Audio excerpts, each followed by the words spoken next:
Joined with Ticker here. Hello. So we've got our preloaded save just so that we don't have to keep randomizing for perfect weapon parts, just makes it a bit easier.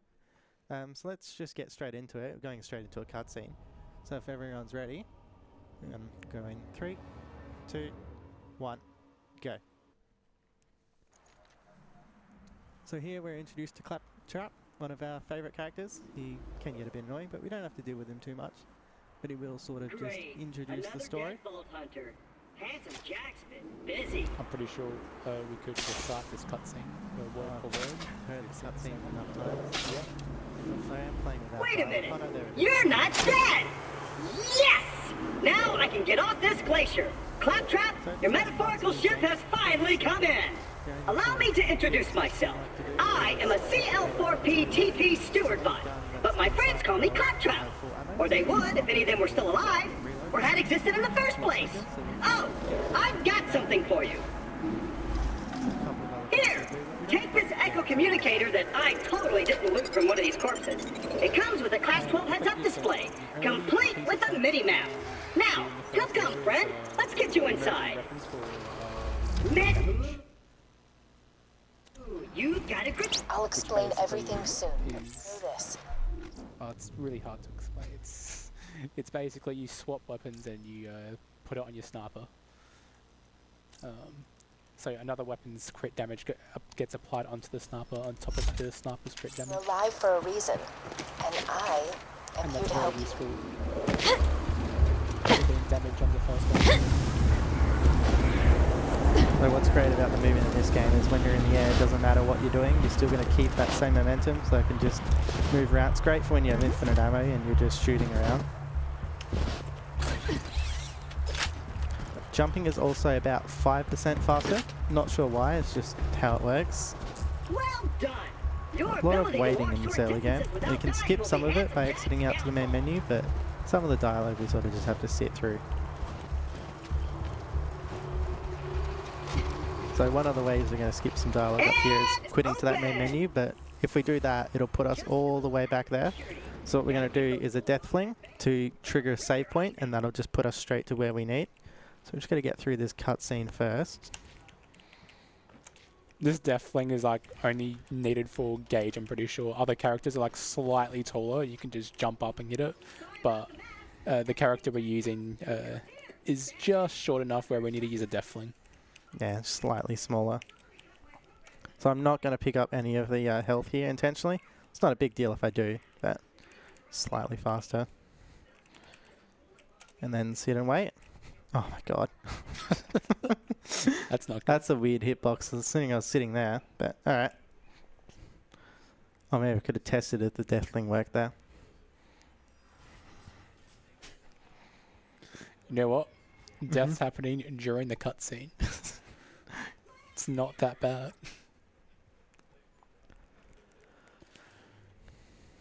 Is it going to put you at the start? That should do.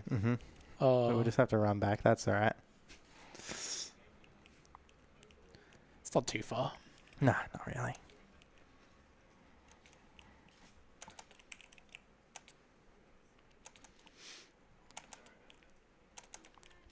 But that deathling can be very setting specific, so if you don't have the correct settings, it just won't do anything anyway. So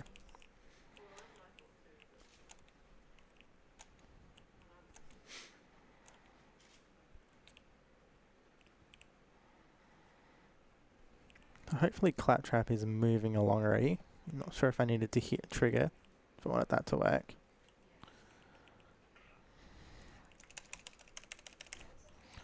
Alright, let's give this a shot. Hopefully we don't have to just walk all the way back again. So if you nudge yourself in this little crook here and aim yourself, should... Oh, I'm not going to get the height on that. It's fine. I think. I don't think you need to save and quit now, though. No, we'll just let it play. Yeah. So really getting you introduced at this first area of the game.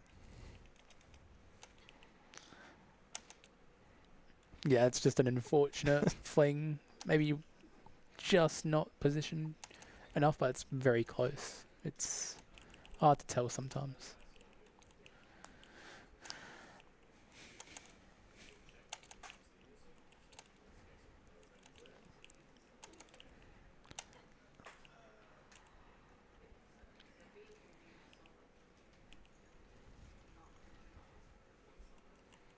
Is that door open? There he is. So this is where we'd be if we exited out to main menu and back in. Oh, that door isn't open though. Spend some time looting. Definitely can run out of ammo in this first area.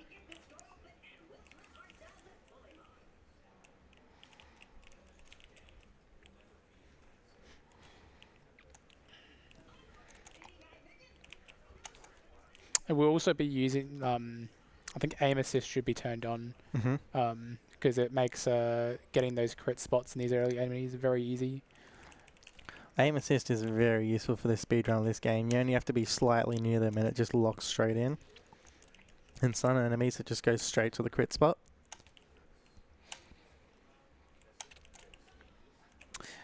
These first enemies though, like, don't really need to be hit with crits because they just die of the sniper shot anyway. That's the reason we use this sniper with this part, is to make sure we get those one shots. Has a bit more of a magazine capacity as well.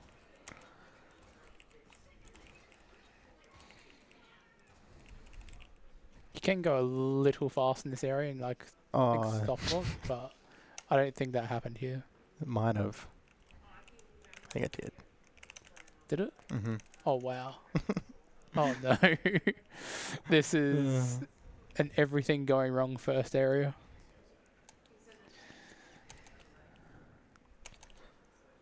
So if you kill the enemies too fast, you can kill them before the game gives you the objective to kill them.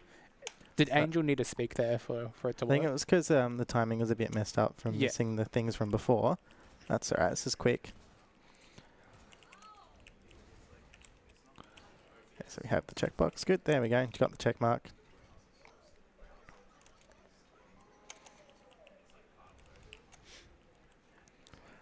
So here, this is where you'll be able to see me do the drop reloading. So you drop your weapon, automatically reloaded. These first enemies are good to kill here just for the extra XP, which is very important. We have a couple points where you get level checked because you need certain gear. So the 2 level checks are mainly level 8 for when you enter Frostbane Canyon, because you want to use a little SCO. You don't really have a good backup weapon. And then level 10 before you go into Badmore, which is your RNG split. You need a Vladoff rocket launcher, which rocket launchers only spawn once you hit level 10. And what that does is let you do infinite ammo and get past that area, and the rest of the game being quite underleveled.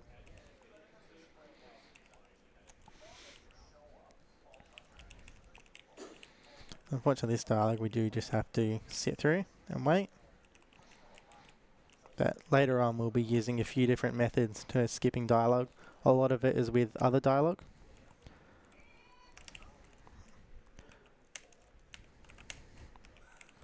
So what I did there was switch my gun like in-game and then switch it in my inventory. And this glitches the game into thinking I'm holding both guns.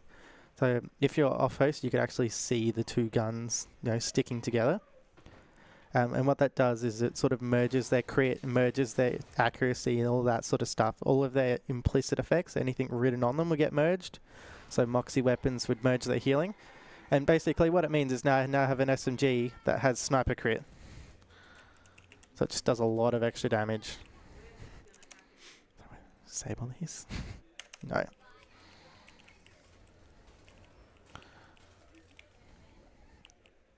Ideally, there will be a Jacob pistol. Jacob guns are great because they have extra crit for that merging purpose. And then so we're going to skip some dialogue by exiting out to main menu and do it again because it starts some new dialogue. And then run through, and somehow that's quicker than waiting for Claptrap. It's very slow and lots of talking. This first area is just like a lot of running at point A to point B. There's a nice jump you can do over like an iceberg, but it doesn't really like save time. It just gives you more time to collect loot. So you're only like hit it 90% of the time, and just that 10% of the time you'll just miss it, because it's a bit finicky, and it's just not worth going for. So I never do it. I do it because it's cool. You jump across there, and you can land on there by like sliding across the wall. But it's just not needed.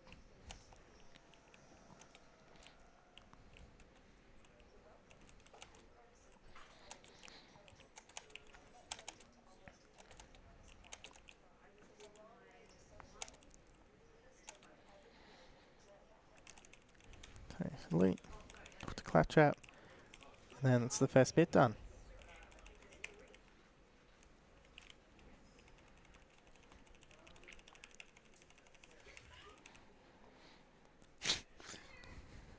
So make sure he finishes dialogue before he walks. If you go too far and he starts walking while he's playing dialogue, he won't move until he's finished this entire dialogue here. So just killing enemies, going through the game, and then we're going to do a quit to main menu again. Oops, if you hit them, but that's alright. Yeah, this is a very dialogue heavy section and just a lot of waiting, so A lot of just introducing the game and we get to the interesting parts later. yeah. I do like this area though, when you do it fast. It's very satisfying with those sniper shots. Well, it's very fun to use the sniper. It's a lot better than when you're doing no DLC and you don't have the DLC that gives you these weapons. So you're just using the starting pistol, running up close to them, doing your best kind of thing. This part's also a lot of fun. All the enemies spawn in the exact same spot every time. So I should be able to just know where they are. So one on the left. One at the door. Maybe the 2 bullymongs there, yep. Oh, I actually hit the crits on those. Not the easiest.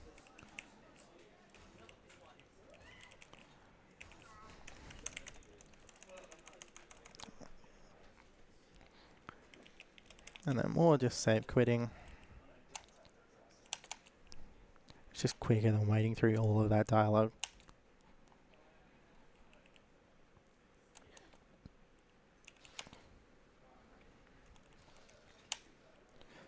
So now I want to work on getting my XP to a certain point. So whenever you level up, you get a 100% damage bonus for 30 seconds. So we're going to try and time that for boss fights. Makes them that little bit easier. There'll be one coming up very shortly. Boom, boom. And that fight can be a bit annoying without the double damage. Oh, it's a lot worse in co-op because all of the hitboxes are off in co-op and you're just kind of just guessing where they are.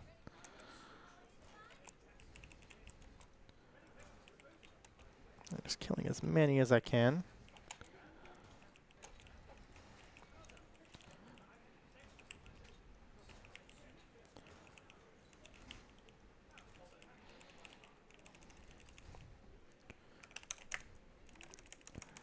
Just another quick save quit. So this is where you start to get a bit low on ammo, but didn't make it that close. And we'll be able to buy more ammo and grenades up here. Grenades are an important part of the run. So we don't use grenade mods, so we can have our base grenade, which won't be very effective versus the enemies. But what it does is let us boost ourselves and make us go faster and get places we're not supposed to be. Try and get a bit more XP if there's anything around while we wait. Doesn't look like it.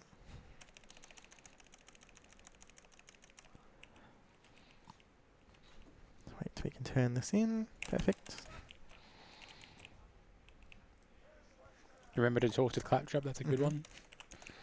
Definitely been a few runs where I've forgotten to talk to claptrap. A lot of easy things to forget in this game. It's just like right there. It's like, oh, you've done that. But no, you haven't spoken to claptrap. Yes, yes, I know about all these things. Oh, it's going to make me open. So there's a couple of claptrap triggers we have to hit here. So the first one is right here. You'll stop. Make sure he's moving.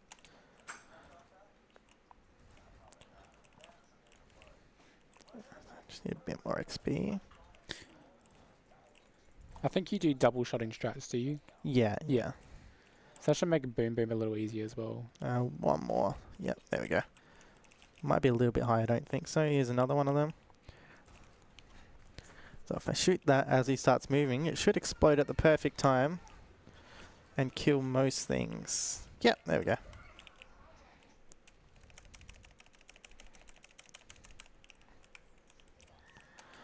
Oh, hopefully that doesn't down me.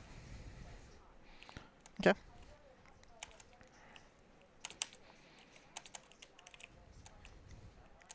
So you can't start clearing out the waves until the dialogue is done and that check mark. Well, you can, it just won't do anything. So I'm going to try and get myself into a favourable position while this dialogue finishes. It's a nice safe spot. I can kind of hide and not take too much damage. And it sets me up for what I want to do next.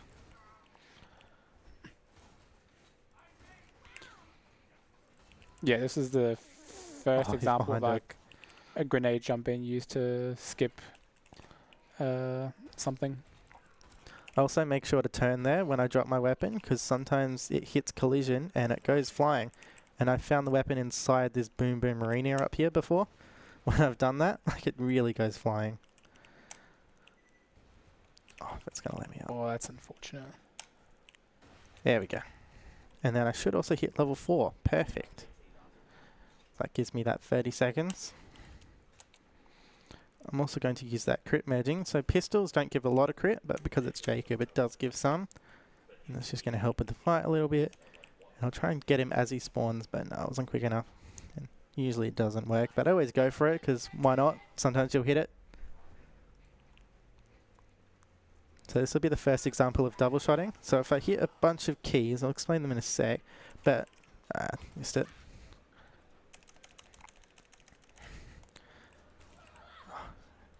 There we go. That's the double shot. You heard the two.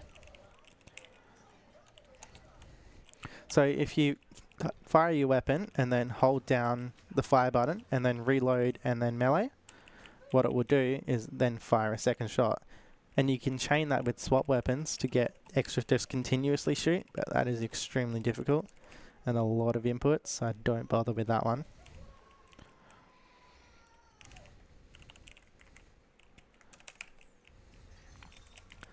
So make sure to level up my skill. It's really good for getting XP. Death Trap will just go around killing things. But I want to make sure I get the badasses, because one, they give lots of XP, and two, Death Trap will struggle with them. If you ever see me melee like that, it's because I'm missing my double shot there.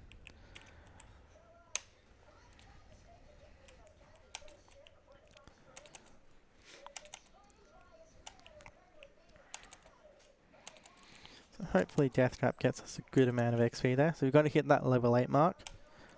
Hopefully it won't be too difficult. And this is where we use our unmodded nades to boost ourselves up. Although these racks aren't playing nice. Still got over the gate though.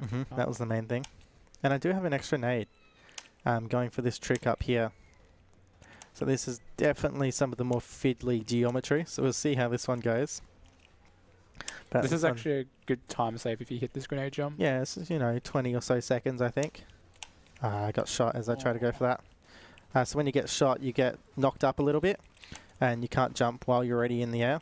I'm going to leave that alive while I go down, to make sure I have something to get back up with.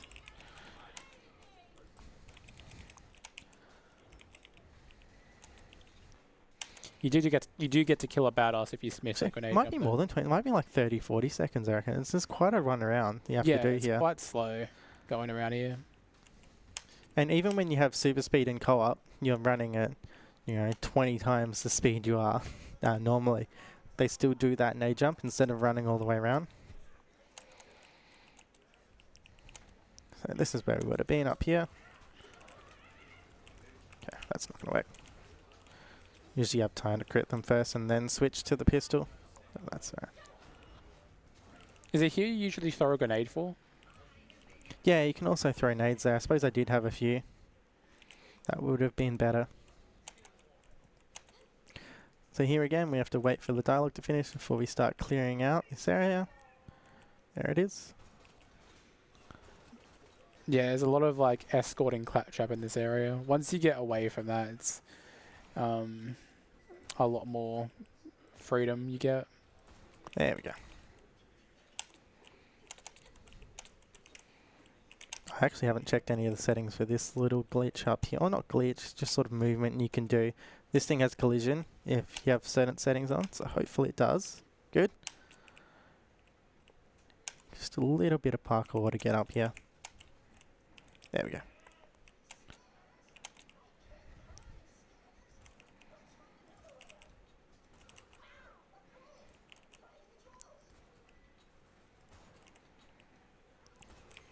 Ooh, out of ammo. Perfectly. That was my last shot I wanted to do as well. And thankfully we can buy ammo up here before this boss fight. probably the hardest boss fight in the game because we've just, you know, sort of rushed through this and we want to do it quickly. Yeah, it's up there. Like once we start getting to our glitches, any of the boss fights pre-infinite ammo are, you know, pretty easy really. It's a bit slow, so I'm just going to make sure I get over here. And make sure to get that extra crit damage with our little weapon merging. So I'm going to take this quite safe. Dying here is pretty bad. You have to run back and it just makes the fight even harder. So If we'll get a couple of shots off. Correctly, I think you can like skip like the fight after this boss fight. So there's a thing called flint manip. So at the bottom of here, there's some two psychos that like come out of the garage door. So if you kill them while they're inside of Claptrap's trigger, they can actually trigger that instead of Claptrap. So it automatically does the next part of the fight. I don't like... Oh my god. This isn't great. I'm going to try and get over here so I can kill things.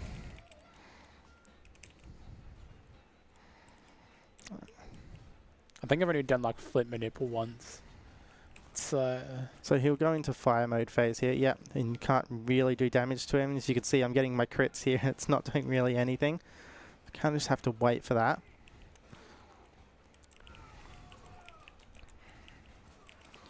And then we also have Minecraft mode, when he just starts swinging his axe. Minecraft mode is quite difficult because it knocks you away, but if you go down, then he can't knock you away, which is great. So that's why I'm just making sure I stay up nice and close. There we go.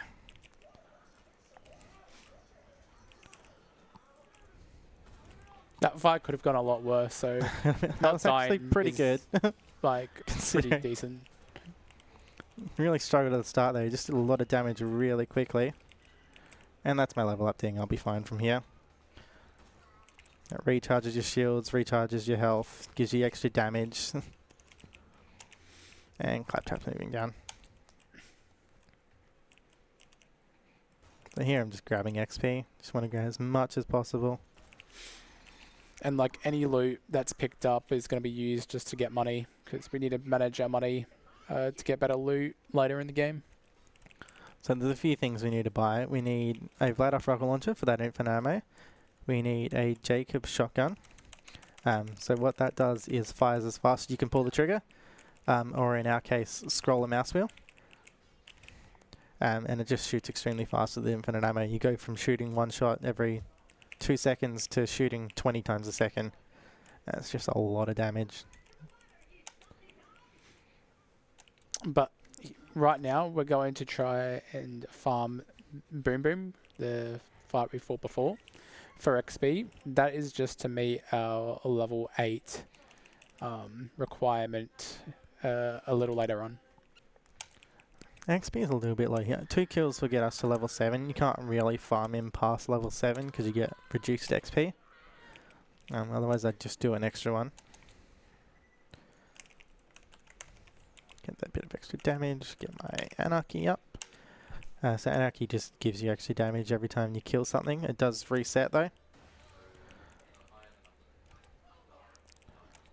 Where is he?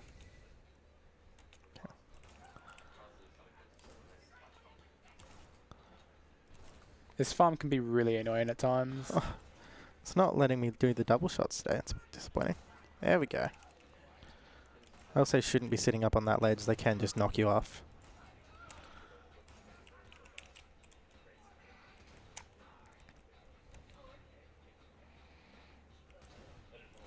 Turn around. And then we'll do that again. Get to that level 7.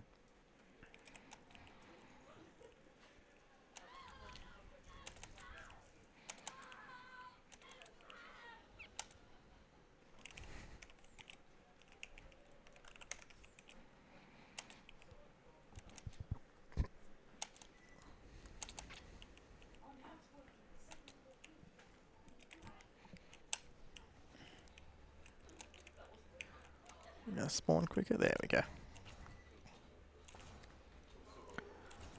And that level 7 ding should help us with damage here as well.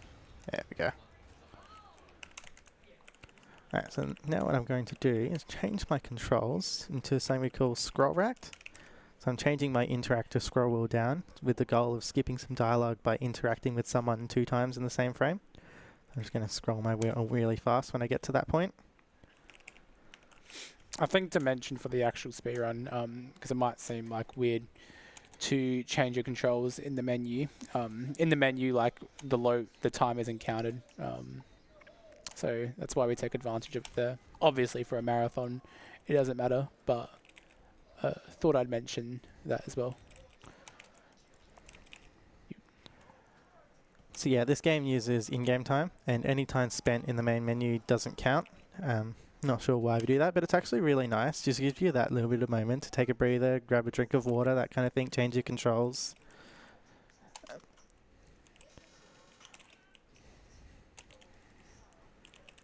You can see how much more damage I do when I crit these enemies, because you know, it thinks I'm holding a sniper as well and getting that extra crit damage.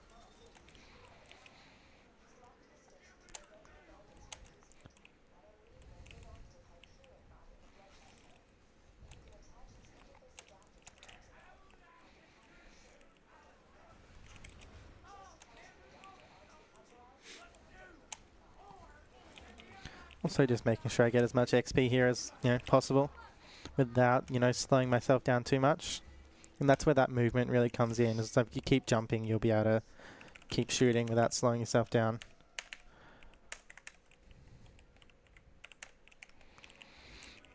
So here's another dialogue skip. I'm going to trigger this dialogue once Scooter starts talking, and then it's just going to stop him talking completely. He decides this dialogue is more important.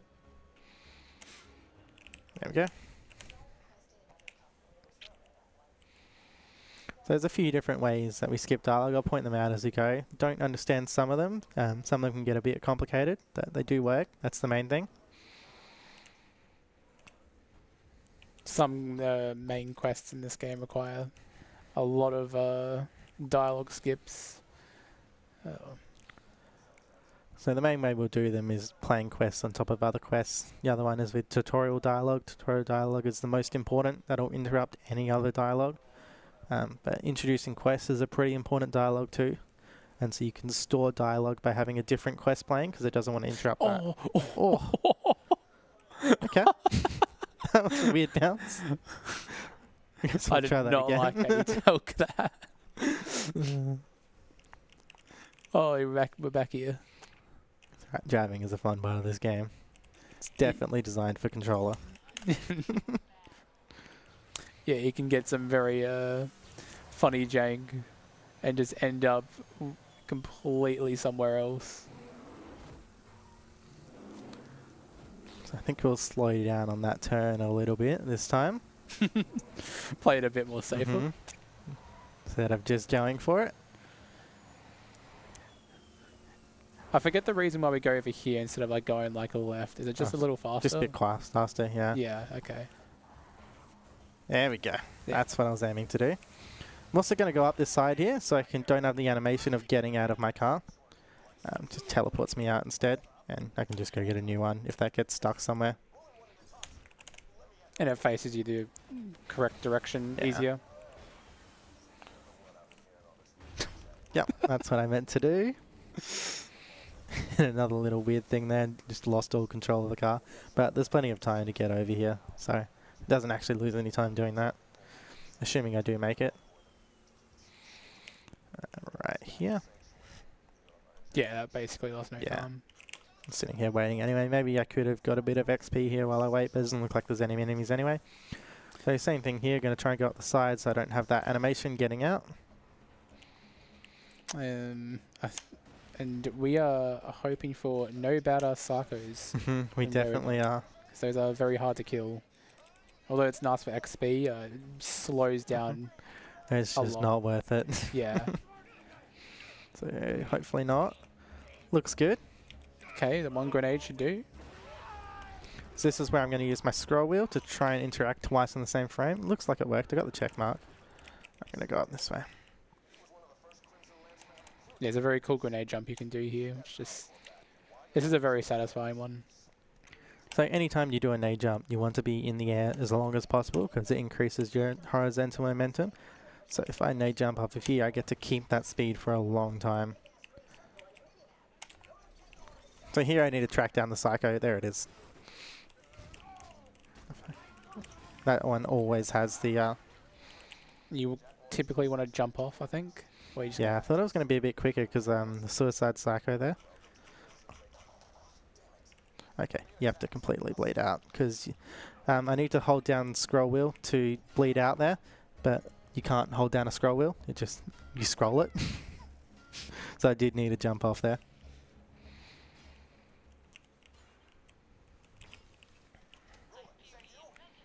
Now we've gained access to the main hub of the game. So that was the entire goal of the early game, was get to Sanctuary, get to these people, so we can take down Handsome Jack, this guy. I don't know how we have so much communication with the bad guy, but...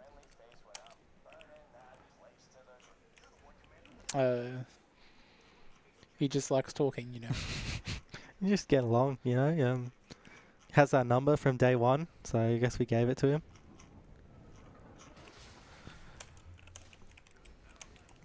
So there I make sure to grab the shotgun, because that'll be useful later to get us to level 8.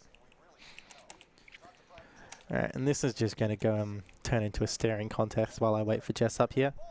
Changing yourself to 30 FPS helps, and the game does allow an external program to do that. Oh, he was quick today. Oh, that was actually very quick. 200 FPS, it's pretty quick. Sometimes you can just get into a very long you just get into a stare off and you're just waiting for him. Is Bro going to open the gate? So going into a cutscene here, so if we have any donations or anything like that, now would be a perfect time. Yes, we do. We have a $707 donation from Anonymous saying, "Thanks for coming, y'all." Along with that, we have a $20 donation from Anonymous handed in person for The World Ends With You Final Time Attack, which we are 250 of $1,000 of. Okay, lovely to hear everyone donating. Make sure to get involved. This is another one of those scrolling in the same frame. Perfect. I can also just let my scroll keep going while I grab all these things. And this one is to skip dialogue and transport me to the middle of the town. Saves me walking all the way over. I think the dialogue has to play as well anyway. Yeah, it skips dialogue.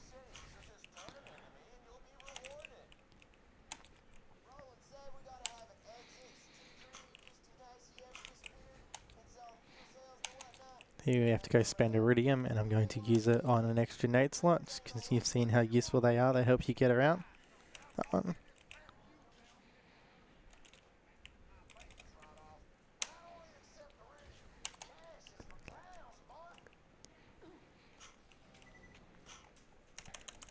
Crazy how it reminds me of like those people who invested into cryptocurrencies. Yeah, this is a good spot to change my controls back. So there in the menus, what you can do is use the home and the end button to go to the top and the bottom, which is extremely useful, especially considering it doesn't wrap. You can't just go up one to go down to the bottom. Oh, I thought that was a Jacob shotgun. Oh, the tear to your bait. They're really similar how they look. So I'm just going to be constantly checking for those shotguns. And then we have a split entirely called RNG, where you come back to Sanctuary until level 10 and just find a shotgun. So I do have a save if that goes on for too long. We'll just pretend we found them, but hopefully not. It's a very fun experience. Oh, Ticker's had some experience with RNG. And how long have you sat there doing RNG before? I think I've had a 15-minute session. In Overlook, I think. Yeah. That was I just wanted to see how long to go for at that point. Like, your run is completely over by that point. Yeah. It's no point continuing. It's just so far gone, Because it's, what, a 5-minute split normally, and you're there for 15 minutes? Yeah. Like, you're just never going to be able to do anything with that. It's just, you take it and we move. So I really wanted to buy that Jacob sniper back there, but I'm not going to, because it is a bit risky with running out of money. The other stuff is more important. I can grab my snipers later. But that's just to make sure I have my full crit damage when I'm stacking. So I can use all of my other slots for snipers and then merge them all onto a shotgun. So it's a shotgun that has the crit damage of 3 snipers, and that stacks. Looking for a better shield there, nothing. There's another mechanic in this game. So when your ammo for anything, grenades, rocket launcher, generic ammo, is like below 50%. When you go look for ammo in like your crates, it's like a higher chance it'll prioritize the ammo you need. And that's mainly useful for looking for more grenades, because we use that for movement to like get a lot of speed. So Anytime you're going off a ledge, you pretty much always want to be using a nade to get that extra movement. and we'll be buying another grenade slot from Crazy O because it's much better having an odd number of grenades. I'm also making sure to constantly be firing my weapon here. Whenever I reload it, it gives me an anarchy stack, which you see just below my XP there, but currently at 9. So that's just an extra % damage for every stack you have. I think there's a downside. I think it reduces accuracy, but we only care about the damage, so. Now that I'm level 8, I'd like to switch to that one. You're typically pretty close to enemies anyway, so. Yeah, exactly. Oh, badass. Badasses are a lot of XP. So that's our first level check done, and the second one will come very soon, actually. Yeah, level 10. So it's that early game that you really care about XP and making sure you're grabbing it. Just Yeah. pick that up for the And money. then the rest of the time we care about levels is just for gear. Yeah, so you're hitting your new so you'll have 2 shotguns across the run. You'll have your first one at level 10, and then you'll have another one around level 15 that you'll grind for. And then that'll get you through the rest of the game. Sometimes you have like a level 12 triple barrel shotgun as well. Other things you want are your 3 snipers to merge onto. You want a class mod that gives you fire rate, preferably. But if you don't get that, you can get a gun damage one, which also works. The fire rate is much better. And then you want a amp shield. So an amp shield is whenever you have full shields and you fire, you get extra damage. But we combine that with a glitch called Bucker, which constantly recharges your shields. So you have full shields a lot and you just get a lot of extra damage. And all this is like very useful for getting to the end of the game because we're going to be significantly underleveled by the time we get there. I think it's like what level? I think we end at like level 22-ish, or is that all? I actually don't know off the top of my head. You end at level 19 or 20. 19, 20. Yeah. And then so I think it's like level 30 is supposed to be in the final boss is level 30. I think Warrior's 32. 32? Yeah. It's around there somewhere. So I think that's around like 60% damage reduction for the enemies. So you need to really make sure we're stacking damage. And that's where that infinite ammo glitch will come in handy a lot. Because it's going to make up for all the other things which are giving us low damage. Again, I'm not going to buy the expensive stuff just in case I run out of money. Let's not risk it for a marathon.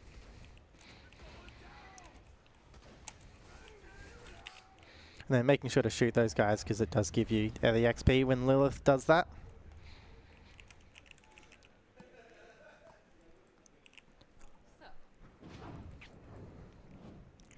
So this is a fun area. It's just a wave fight, but you have that extra damage, so it is quite satisfying. And just dialogue skips with a scroll wheel, I think you can do still. Yeah, so I'll have to we'll have to revive with E first because I can't hold down the scroll wheel. That's the thing. And then I'll switch up my controls. I think the strat here is just to have another controller to the side as well. Yeah, you can have a controller plugged in or a foot pedal. I believe someone does. One of the top level runners in this game is a foot pedal they use for things.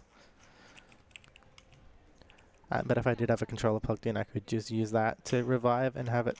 Oh, I was on the wrong thing there. We'll see. Looks like I missed it. That's alright. So this is where you see really get that extra damage. Makes this part satisfying. And you can build up the anarchy as well. Especially important for the badass psychos that will spawn. They're the only real main concerns. Otherwise it's just killing them as quickly as possible. Oh, that doesn't help. I've lost my crit damage there. Let's see how this goes.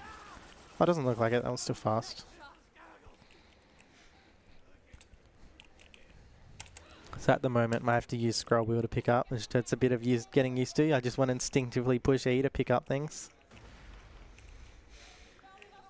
I also don't want to reload my gun manually, because then I'll lose all of my anarchy stacks if I do that.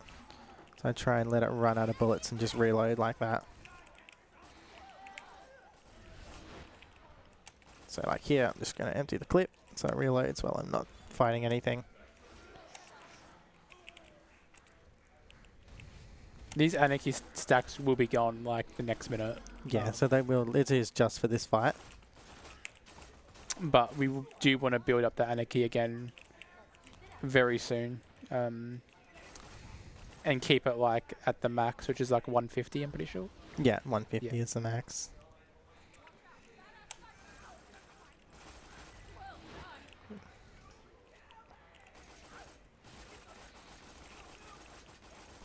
Nice.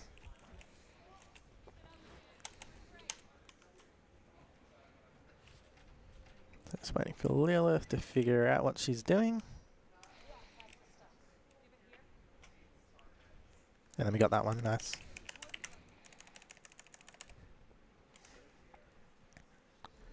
So we'll grab some ammo here, we'll need it.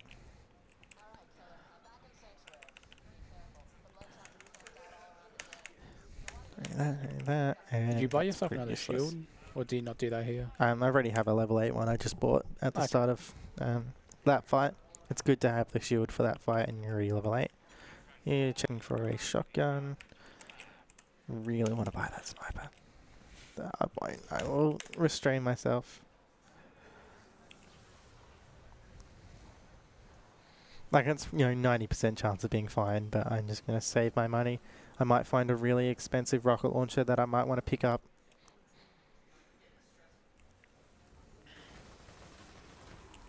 So this is my favorite area. You just go up and honk at door and leave. Don't even have to wait for anything else. You make sure you get that check mark, and then we're done here. I have to click the right button. I should put my controls back onto E to interact, otherwise I'll just keep making those mistakes. I'm just going to quickly do that. That last area, you're trying to get into like a bloodshot stronghold, but you basically need to disguise your car. So you come back with like a different car. It's like, oh, you can come in. So Roland's been kidnapped, and he's the one with the plan to take down Handsome Jack. So we need to rescue him. Here's where we're up to in the story. So this is just to skip that cutscene. Although it is a good cutscene, I do like it. I love all of these cutscenes. It's a shame we skip them. Then this one skips dialogue. And that's us. Get straight to the objective.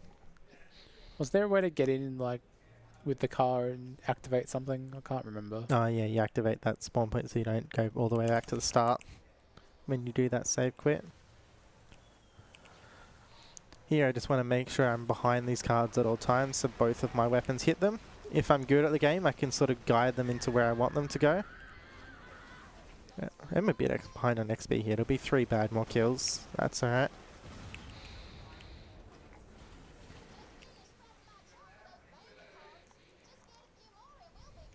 So I think like 2 cars spawn at the same time. I'm pretty sure. So you have 2 from that area, 2 from this area, and then 1 will just be around somewhere and you have to go find it.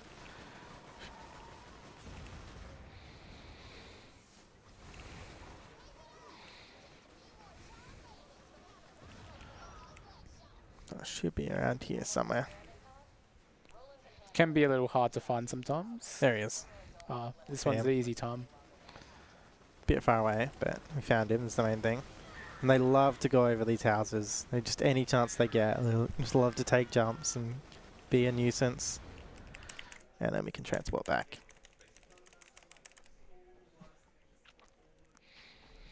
So we're getting close to the point where we're really going to break the game though, once we hit that level 10.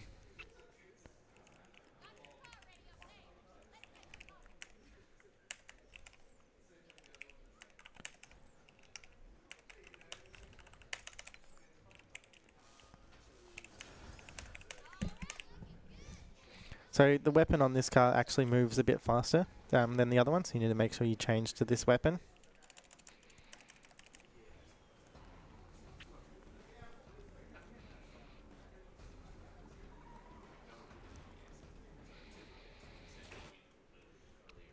No idea why they decided to make this slightly faster, but It sure. seems a bit of an odd decision to have this one go faster. Like, it is noticeably faster. Like, if you don't swap the weapon, you will just feel really slow.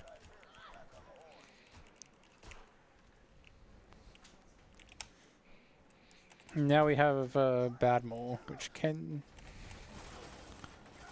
Ooh. can be a little bit of a Ow. tricky fight, but Try and Let's hide a little go. bit here.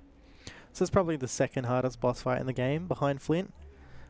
So before you start glitching out the game, the boss fights can be a bit difficult. Because here now, this guy is 2 levels ahead of us at least. I think is it using your gauge ability to distract Badmore? Yeah. Okay. I've played co-op as well, and it's a little different. Oh, so he's 13, so he actually has that skull on him. So I'm not supposed to be able to do this fight in the slightest. That's the game going, hey, you're way too far ahead, like, what are you doing? Like, this is not a fight you want to take. Like, It kind of guides you into like doing some side quests. this is, yeah, where it sort of guides you into doing, it wants you to take a break from, like, rushing through the main story. But we don't have time for that in a speedrun, so we're going to find ways around that. What's pretty nice now is that Badmore has like a quick kill you can do, which just sends him into the void. You won't be able to get loot from him, but you get the XP completely fine. So the reason you can't do the quick kill in that fight there is because you need to grab that key afterwards, and the quick kill involves like knocking him off an edge, and you won't be able to grab that key. So we have 3 nades here. We'll see how this goes. It can be really fiddly, but I have practiced it, so we'll see how it goes. It's about there. I do like this quick kill though. And you just need to make sure it throws it so it doesn't do that. So it like comes out underneath here. That's a bit behind there, so we'd managed to get out. But we can just fix that. And then there I'm just making sure to try and shoot those little midgets so I get the XP from them. Sometimes the grenade doesn't damage them, so you don't get the XP from it dying. So if you've damaged anything and then it dies from any source, you get that XP. So when the spider ants and the bandits were fighting each other in the previous section, I was always trying to just at least get one hit on them in case they, fought each other and died, and I'd get that XP. Is this gonna take? I think it's gonna take 3 bad. I think it's going to be 3 kills. I was behind on XP, Yeah. but that's all right. Don't. It's not Yeah. quite it. I don't like that throw either, but I think it does work. Yeah. Sometimes you have just enough XP that you can just snipe the midgets and get that last little bit, but that's alright. See if this works with 2 nades. I always like to have at least 3. Like, ideally you'd do it with 1, and you just get them all done with the same pile. But that's alright. Wait for it to run. Oh. Okay. It's fine. You get it in Yeah, 2. yeah, we get it. That's the main thing. And that's level 10. That's exactly what we wanted to see. Now for the best part of the run. This is where we're going into that RNG split. We just need to find those 2 weapons. Yeah, we're after specifically a Vladov rocket launcher and a Jacobs shotgun, which has at least 2 barrels in it. So ideally the vendor will be level 10 here. If I've messed it up by like opening my quest log or anything like that, you can lock it out of being level 10. But it is level 10, that's good. So this is the gun we want, but more than one barrel. So we'll sit here and see if we find it. And the reason why we want more than 1 barrel is just the single barrel doesn't do enough damage to last us long. Like, it sort of gets the job done, and maybe I'll just take it if I have one to get through it. Achievements is not what I want. Thankfully that doesn't crash the game. I don't know. Sometimes it crashes the game, the achievements. No, There's something about an update. Yeah, and this game's kind of old, so interacting with that. We're also playing on an older version of the game, so it's down patched to 1.1, quite an early version. That's the flat off. I think that's the harder one to find. Yeah, it definitely is. The shotguns are more common. That doesn't mean you can't sit here for 20 minutes trying to find it. That's all you had to find in Overlook, but it took you, what, 15 minutes, whatever it was?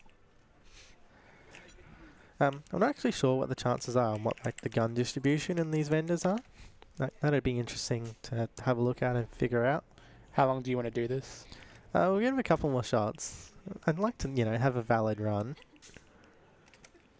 But I do have a save here if I just want to swap to it. We'll go 2 more. We'll go 2 more. I believe. But if you stop before you get it, the next one could be it. The next one could be a bushwhack, a triple barrel. And Exactly. those are really effective. And I have the money to buy it. I definitely should. There it is. Actually, didn't I? Oh, it's a scatter. Okay, they look really similar. Right. Don't have to load the save. Now what I want to do is put my fire on scroll wheel down. And then what I also like to do is unbind drop weapon. So that I can just freely scroll up when I want to stop shooting and I don't have to worry about dropping my weapon and like stopping my mouse exactly in the middle without scrolling in any direction. Did you want to explain infinite ammo while I set it up? So I think the Vladoff has like a property where like reduces ammo by 1. And I think you're applying that effect onto your shotgun. So every 3rd shot has that free shot, and if we like stick it onto that first shot, on that free shot, we can then like stack it. This is where the audio gets really loud. So if you swap away, it thinks you're holding multiple, because we're on old patches of the game, and then you can just have it on that free shot multiple times. So we've stacked it twice because the this Jacob shotgun consumes 2 ammo at once.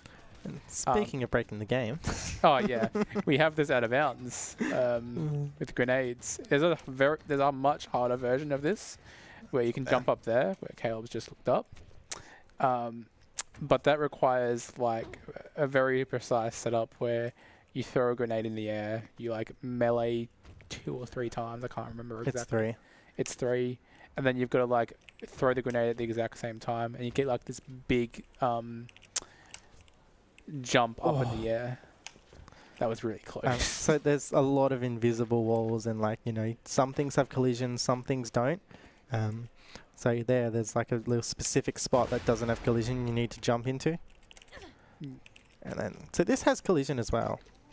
Like I can't shoot through it, but I can just run through it. Yeah, who knows why you can do that? I know why, or that. I'm just gonna restack my gun here.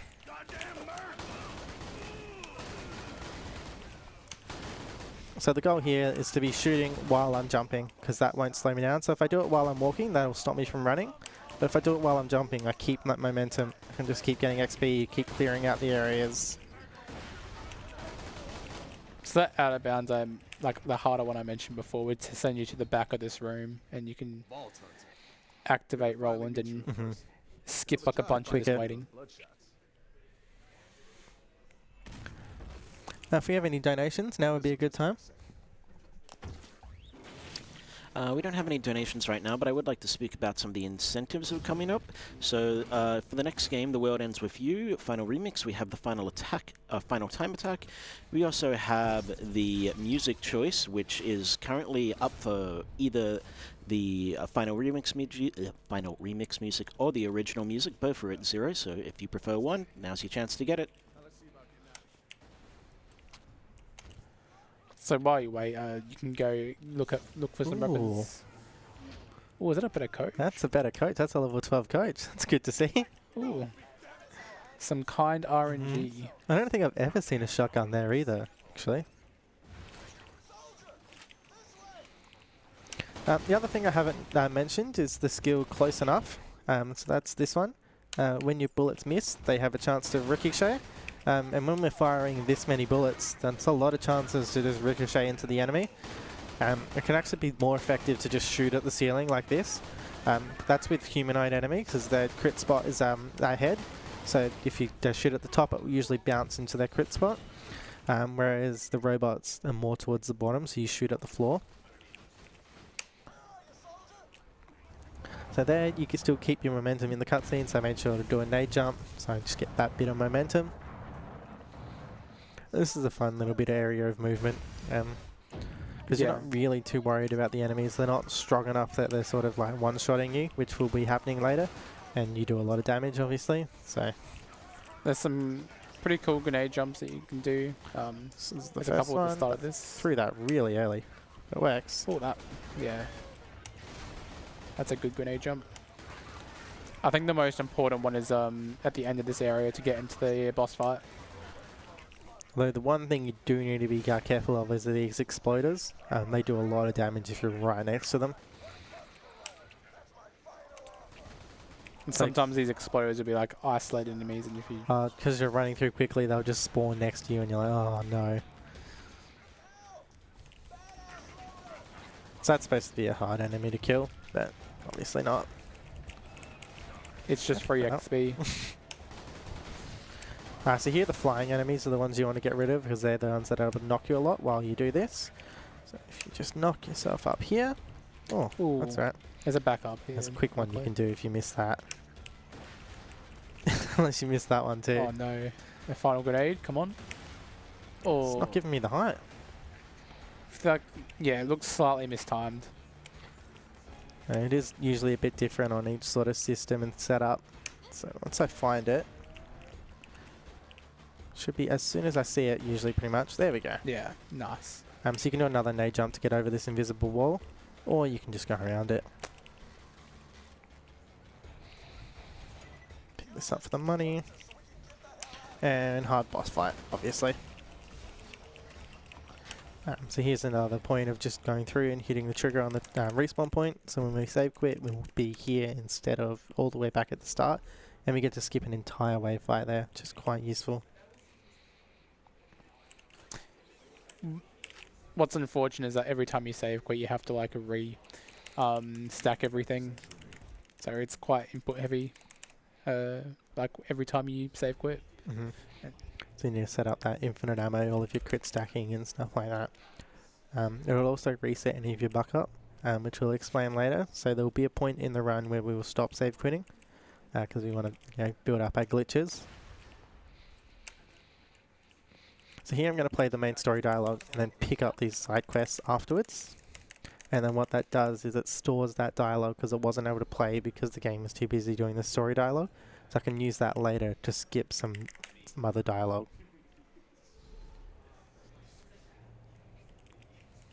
I'm looking for a sniper here. Nope.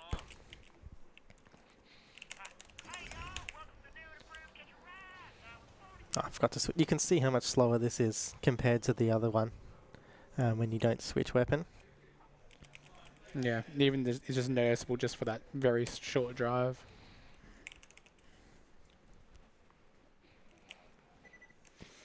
Here you need to like kill these enemies. I think they're called Varkids with a fire weapon, but you don't need a fire weapon to actually do it. You just need to set them alight.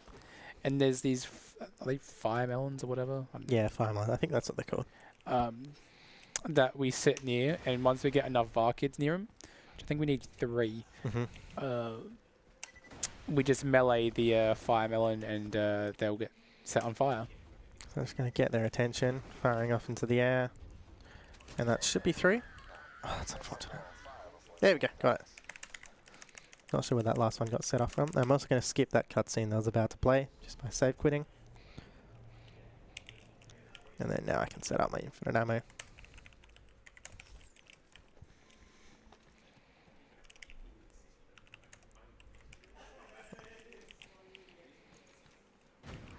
One, 2, so stack it twice, and then switch away from it.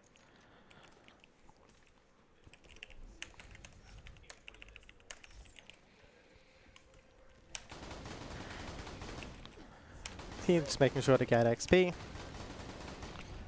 because don't lose any time on your movement if you're making sure to fire only while you're in the air.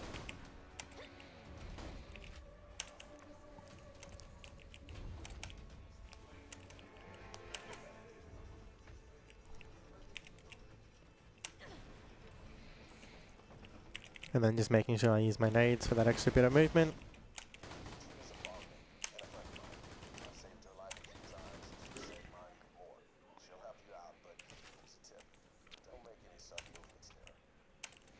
I'm also going to throw a nade before I loot this thing to get myself below 50% nades. Greatly makes it a higher chance to have a nade there. So you can sort of just farm them that way.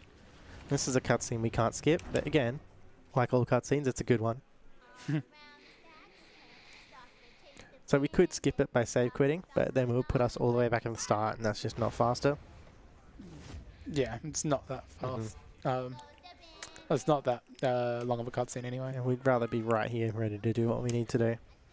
I think you can time a grenade jump to like get 2 things happening at once during that cutscene. Oh, it's not an easy thing to do. Yeah. It's like you can do in co-op when you have super speed. You can talk to her before the cutscene starts, and that dialogue will play during the cutscene, so you don't have to wait for it. But here, it's not a big deal at all in single player. So again, make sure I throw a nade before I loot a pile. Actually gave me an extra one. This section is pretty trivial most of the time, but then there's that one time which a train comes. This train is scary. It just instantly kills you. Yeah. Okay, it seems fine. And then if you miss that nade jump, you then have to run along the train track for a bit longer. There it is. You can hear it. It's like very it's fast, and it would just one-shot you.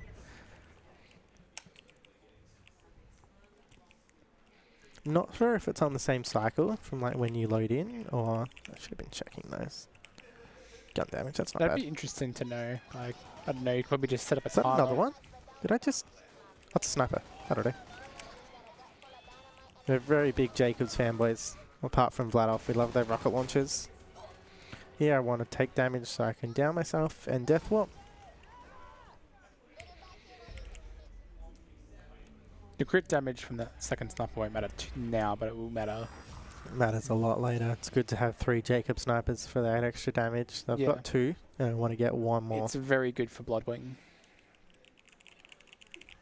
It's good for any boss, really. True.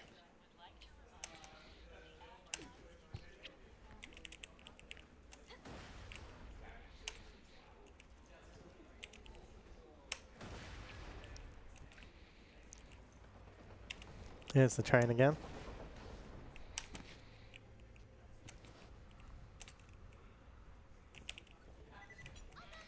Then here's just another section of waiting a little bit. Old Tiny Tina does her thing. It's a bit slow there. And you have to be out of that garage for it to start. Yeah, they won't let you see what's going on in there. You can see all the sparks and... Lots of explosions. I can get up there. Yeah, it does nothing, but you can get up there. Fair enough. Let's get to work, and then you Place the start dialogue. the dialogue. That's that dialogue we saved up before, and it lets me pick up this one as well. I actually remember that dialogue skip. That's my cue for her. We'll see if I remember all of the dialogue skips. Might get some of them interchanged a bit, and they might not work perfectly, because each of them have a different length and a different person speaking. Like for some, it needs to be a certain person. That's good XP. And again with the nades, get halfway up this. Oh, damn it! It's quite slow climbing ladders, so it's good to get that. And then going to skip some more dialogue here with In Memoriam. Oh no. But thankfully you're close enough, so this should get a kill. Hopefully. But hopefully the dialogue skip works. Okay, I think it did, yeah. Look like, no. No. That's unfortunate. So it'd be skipping all of this dialogue and it would already have blown up that.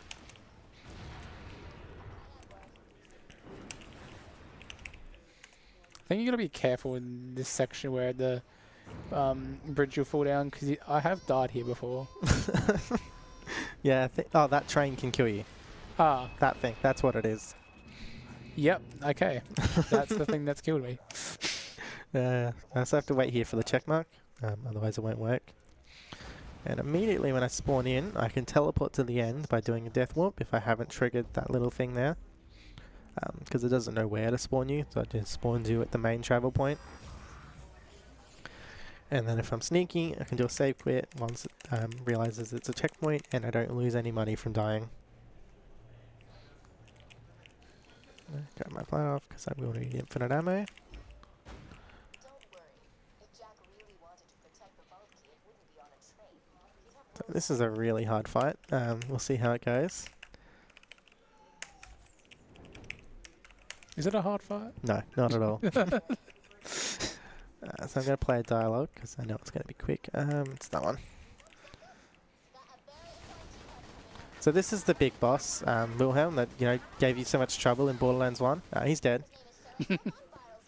And so I can pick up this straight away. Yeah, it's supposed to be a boss. Like even casually, it's just an easy fight. Yeah, I think if you do like tons of his like side quests, you can like pick up the corrosive teapot or whatever it's called. Oh, and then it's super easy. Yeah, and then you're just doing like that corrosive Okay, damage, oops. which is good against those type of enemies. I was going to keep that shot. I don't need that shot.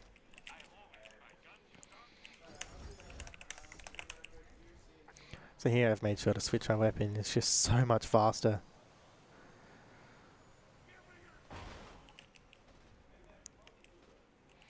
Is this a very loud boom section? Oh, so this is the very loud area that seems to ignore all of your audio options as well, which does not help. Hopefully it's not too loud.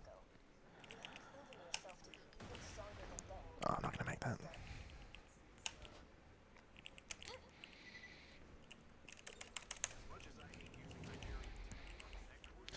I might have to take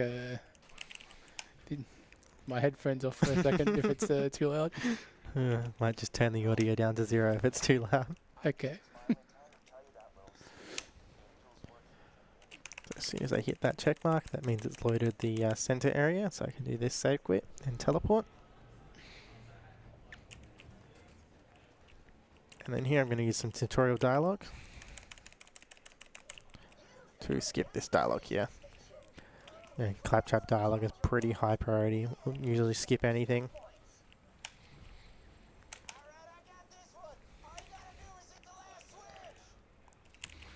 And what I did there was I jumped when I interacted with it, because you can't open a menu while you're jumping.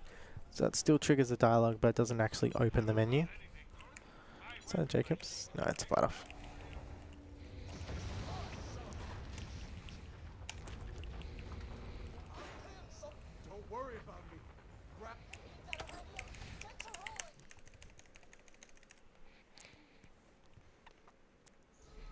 So we'll see how loud this is. Haven't actually heard much so far. Looks like it's not too bad. And it's maybe because I have the audio bones at max already. There it is. It's not too bad. Yeah. Okay. I think it's more so that it ignores those audio values and just plays it full volume. It really has that effect of like being you're being bombarded. You need to do something, fix it. Don't have ADRM, that's a shame. And I'm going to skip another cutscene there.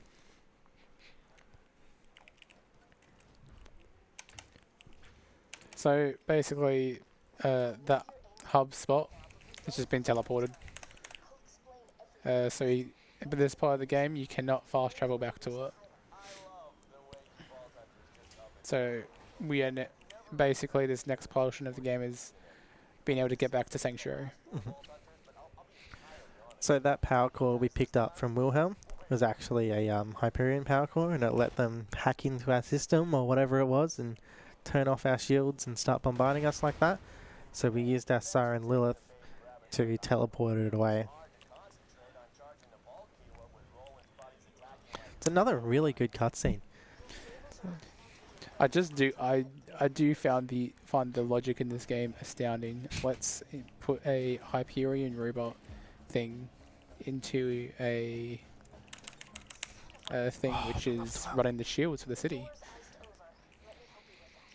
It's brilliant. So this is another somewhat level check. If you're level 12 here, this when you get buck up, and which really helps with the next area. Fortunately we're not, so we might go down a couple of times here, but it's not a big deal or anything like that. Do I have it on sniper? It's level 14. Okay.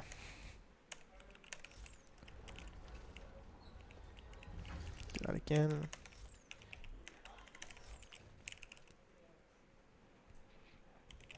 And this is my first chance to look for class mods and an amp shield. So it's these ones here. 91's right. That's level 15. So every time my shield is fully charged, I do an extra 91 damage with that shield, which is going to be a lot with buck up. So it's this skill here, restores your shields, but if you travel while it's doing that, Death Trap doesn't despawn, so it constantly stays giving you that ability. That's only supposed to last until your shields are full once, so it's just like a little buck up.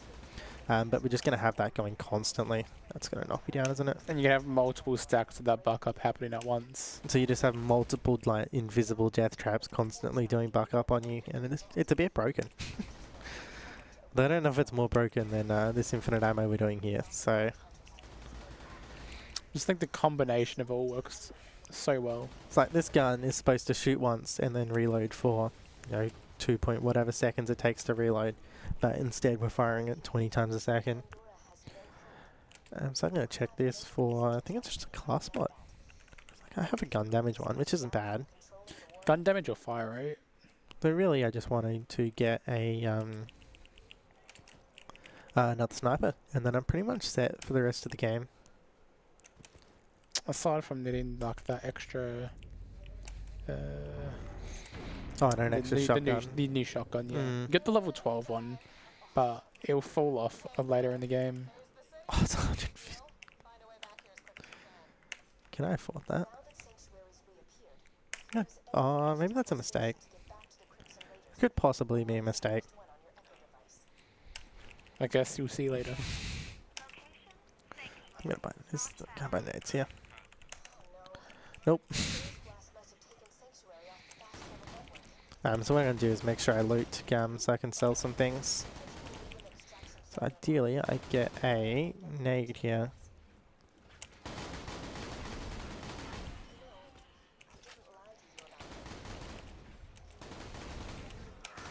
Yeah. I think the build you've got solid. It's like a few like tiny things that need to happen, but it's overall not too bad. Please make that. Oh, that's annoying. Because there's things up there I could have grabbed that I can sell.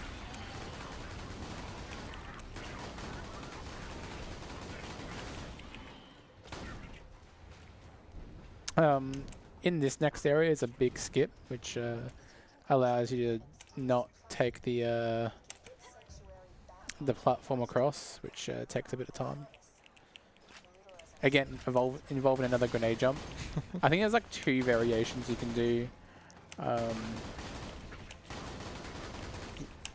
think you're doing the one like up in the stairs, yeah. Yeah, just the normal one. I know there's another one. This could be interesting without buck up though. I definitely should have triggered that. There we go. Easy. But I cleared out enough of the enemies there that wasn't really a problem, thankfully.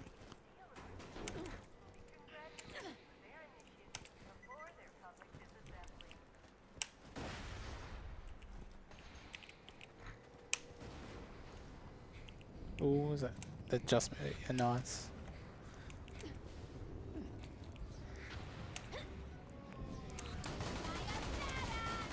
So obviously a hard fight here. Still waiting for him to like actually trigger, like go into the world.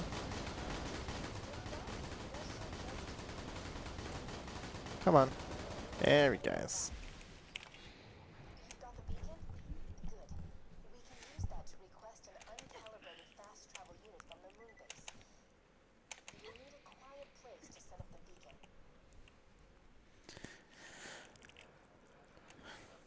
So this is our next farming section, but it's also like you activating a beacon as well. So you kind of have to go through this whole process. It skips like we'll be doing a bunch of save quits just to skip the wave fight section, so it's faster. And you'll be able to do the check for a shotgun as well. We're definitely not going to be able to get another shotgun, but we do have a level 12 one, which should be good enough. Oh yeah, because you don't have the money, don't you? So in this next area, there's this beacon thing. So what you're supposed to do is do a bunch of wave fights, defend the beacon, and get through it that way. But the game has a fail condition where if the beacon is destroyed too many times, it just lets you through and skips it. So what we're going to do is travel out to destroy the beacon and then travel back. And then we'll just get through it quicker that way. But it's pretty boring. Yeah, it's just cycling through grenades. Unfortunately, you don't have 5 grenade slots, so you won't get as many grenades from It gets me up to 500. crates. I don't think it's enough. Oh, it's close actually. It's tempting. But I think that level 12 shotgun should be alright. So as soon as I hit the check mark, I'm going to save quit. If you can sell the level 12 shotgun to get it, maybe. I need the level 12 shotgun. Okay, maybe that'll convince me to do it. Because I can sell the level 15 shield, I can sell the, I think it was something else. I can sell the sniper if I really need. But I might just not find one anyway either. True. So we'll check it as we go. If we find one, we'll try and buy it. If not, I don't think it's a big deal. The level 12 one's pretty good, and I have a really good amp shield, and I have a gun damage class mod. It's like these things just make it quicker. You don't need it to beat the game. Any of the other classes won't have buck up, so you won't have an amp shield. You still get through the game with those. It would just make like the final section very difficult. Faster. So there's a lot of decision making in this run. Deciding, is my loot good enough? Do I want to be checking these vendors to take that time? Money management, that kind of thing.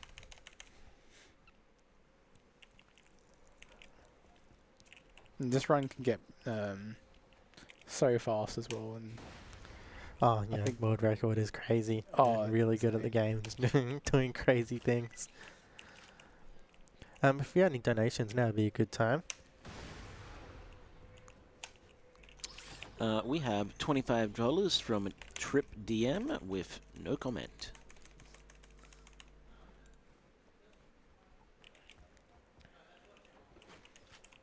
Ooh, 2 nades. I think in this section as well, if there's like a corrosive or a fire barrel, you want to hit your grenade near it, or explosive. I'm too scared to hit it. My shield is not good. You can get like even more distance and speed to get to the beacon. It saves like a couple of seconds. Maybe if there's a slag barrel, I'll have a look at it. Try it. Sometimes it will just knock you down, especially if you don't have a good shield. But it definitely is faster.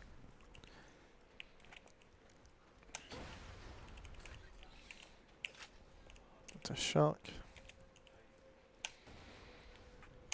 Yeah, shock ones are bad. They just kill you. Yeah. And they don't give you much of a boost either. It's those explosives that are really good, and the slags.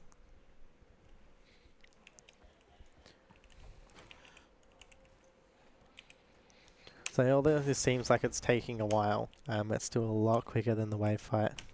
And we don't really need XP. Alright, I'm going to do it. Oh no, that wasn't that bad.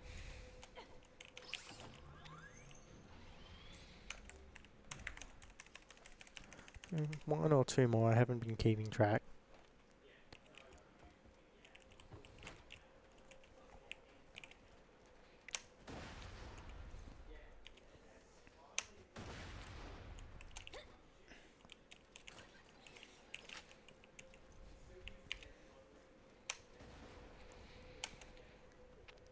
Hopefully the last one. I haven't kept count, but I think it should be. I usually look at my split timer to see how far in I am. There we go. I wasn't actually checking the vendor at all. I was going to do that, wasn't I? Yeah, Oh, maybe well. maybe you check this one. Yeah, one last lucky check.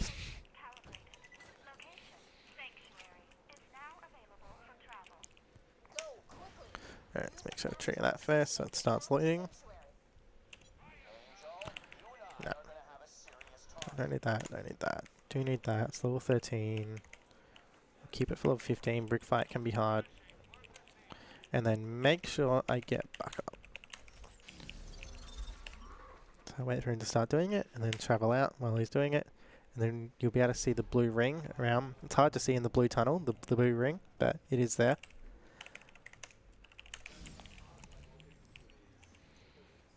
I forget how much easier buck up is to get on a when you're not playing co-op. Yeah, you don't have someone cancelling your travels. I'm going to go in the menu now. So here, this is quite a long story dialogue, so I'm going to grab these side quests under this dialogue so they don't play and get saved for later. And because you didn't buy the grenade slot when he was last in Sanctuary as well, he'd be buying that as well. Actually would have forgotten about that, thanks. That's really important for Bloodwing.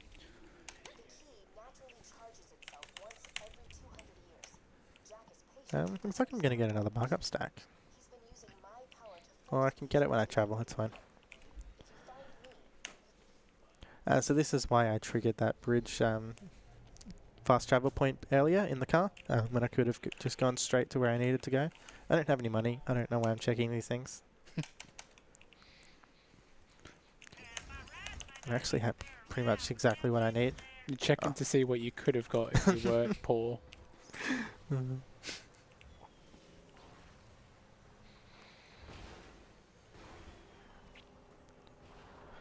So this is an interesting area coming up. So what we're going to do is we're going to skip all of the save points and hopefully not die until the very end, which is then we're going to travel back to the start by dying. I love this area. The grenade jumps and like not hitting save points make this area a lot of fun for me. It's really difficult to learn. It becomes really punishing if you're trying not to die, and then if you die, you go all the way back to the start. Yeah, but once you get a hang of it, it's so much fun to do this area.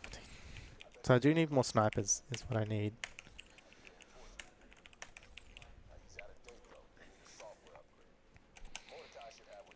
But we do have a level 12 shotgun to get us through this area, which is nice. I think this is where it tells you about higher level enemies. Yeah, we're going to ignore that. He's stronger.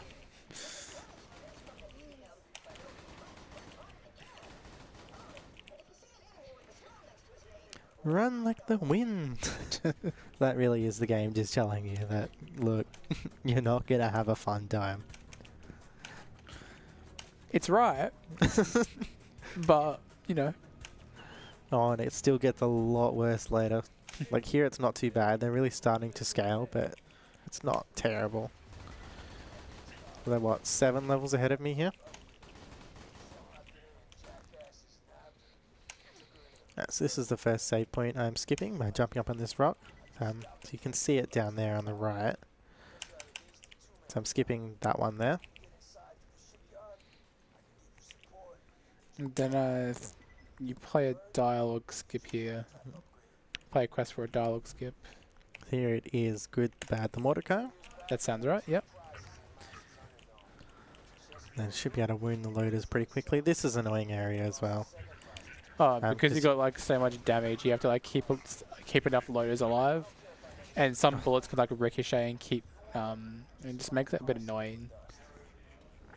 Going to slow down my shooting a bit. How much health are they on? Oh, they're on 50. Okay, got it. Yeah, you can get up now. So like thankfully we have close enough, which really helps.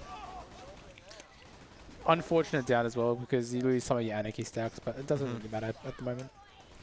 So past the point of the game where we're not going to save quit anymore because we're stacking up that buck up, and we're going to try and stack up our anarchy as well to try and reach higher damage again. The goal of this run is basically damage. Helps you get through the fights quicker, it helps you get through the areas, so that's really all we're looking for.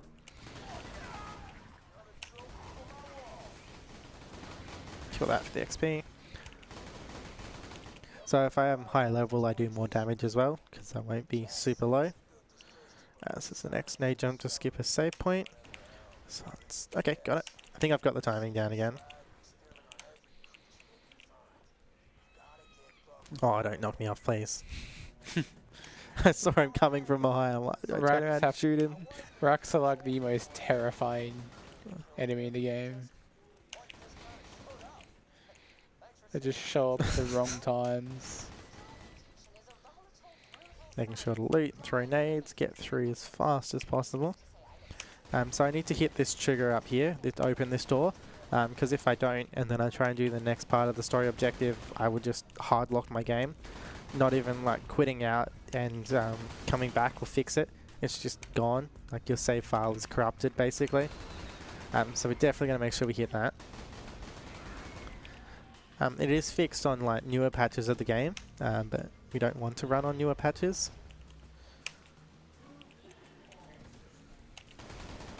Yeah, nice skip up there. Skip's going all the way around.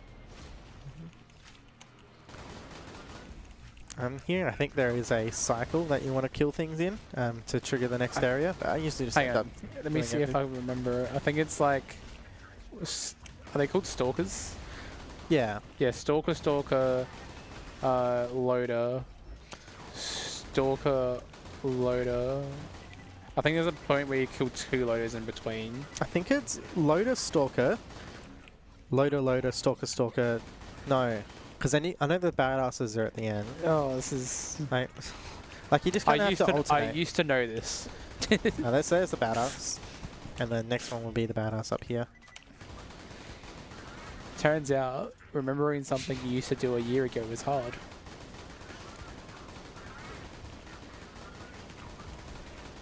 Okay, that went well. Sometimes that fight is really hard.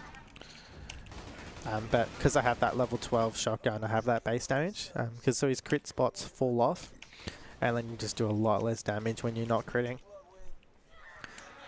That barrel that was just blown up was in a very inconvenient spot because we need to do a out of bounds here. So we need to skip our last save second last save point. So that'll be a nade jump right where that barrel is, so it would screw us up if I don't get rid of it.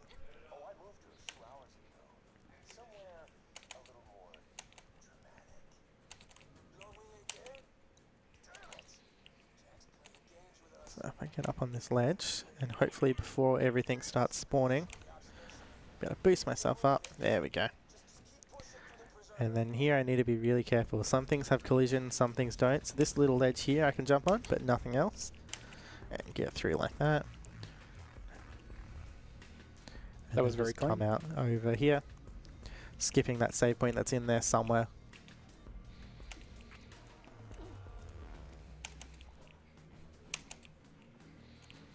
Four grenades is enough here. Yeah. I should be using nades to get over here. It's just faster. I'm gonna try and pick some up. Okay, you got 5 grenades at least. I like to use one here because it just helps with the aggro. So if I get up here like that down.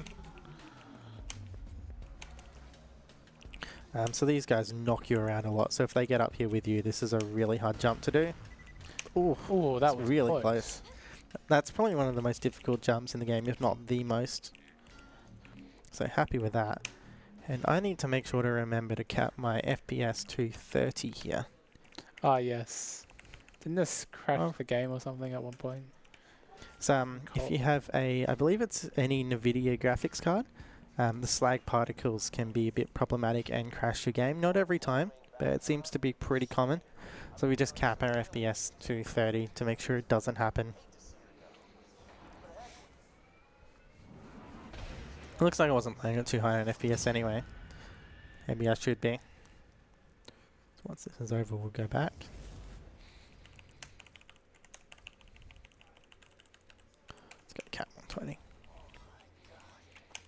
I think the max FPS you're allowed for the speedrun is 200. So it was found that cutscenes go faster if you're playing at a higher FPS. So they've just got a cap in for 200 to make it a bit fairer. We got that one, nice.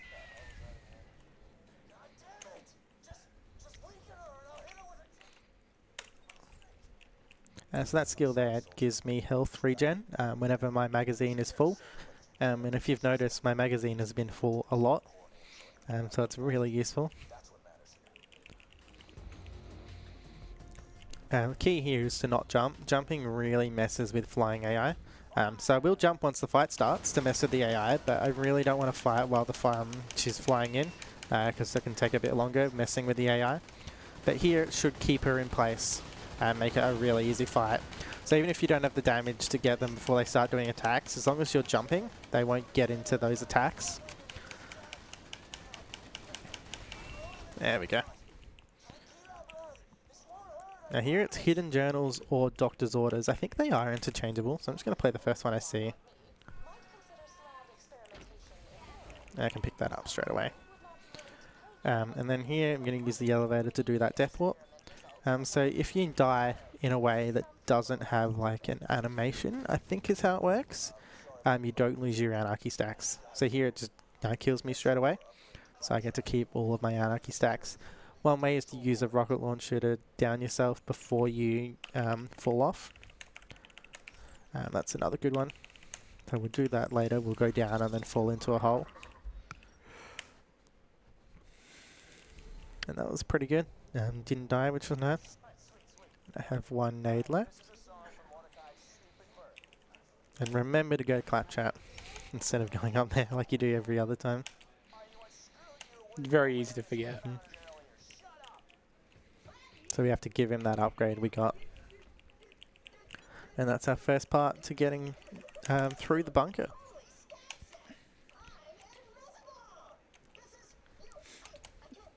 Now it's brick and mortars. Probably should have quit my shield. Come on, rolling. Yeah. So I don't want to save quit to get rid of all of my backup, but any other character would save quit and teleport back here. Looks like I'm not getting backup. Actually, I can get it here. Did I have any level 14 loot? I needed, so I can equip that. And I have the... Okay. There's sniper. And then I think it was a level 15 shield I'll equip when I can.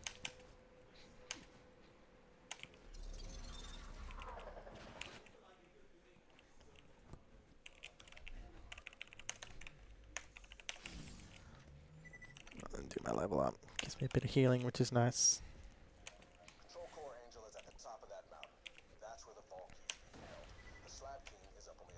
I think this is like the first area where you really start feeling like enemies damage.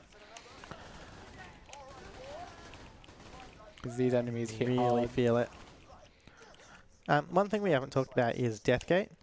So if you're above half health, you can't be one shot by anything in the game except for one thing, which is in this area. So it can get you down to 1 health, but it won't kill you. So it just gives you that bit of grace in not getting one shot, which is really useful later against enemy snipers. But in this area, there are these mortar cannons, and they just seem to ignore that for some reason. And usually it's not too bad, because they don't actually do that much damage if you're on level. The problem is we're not on level, so they do just one-shot us. We need to be extremely careful of those when we get to them.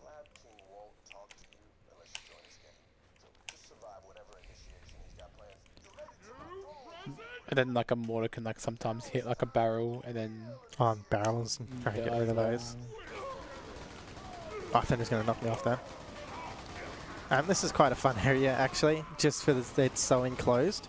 And we have that close enough skill, so we're just firing bullets everywhere and just getting rid of things quickly. It's good fun. Yeah, as long as you don't die like too many times where you're like your last stand bar doesn't like deplete instantly. Like this area is pretty fine. You can die a few times. It's easy. We'll go down a few times though. I should hit level 15 in a sec, which will get to the amp shield, which will make it even louder yet again, because of course it will. I like loudness.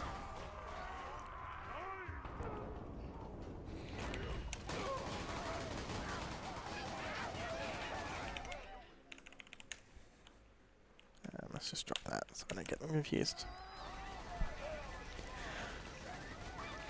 So you'll hear the amp go off quite a lot. And then we can play Splinter Group. There it is. To immediately go into the cutscene.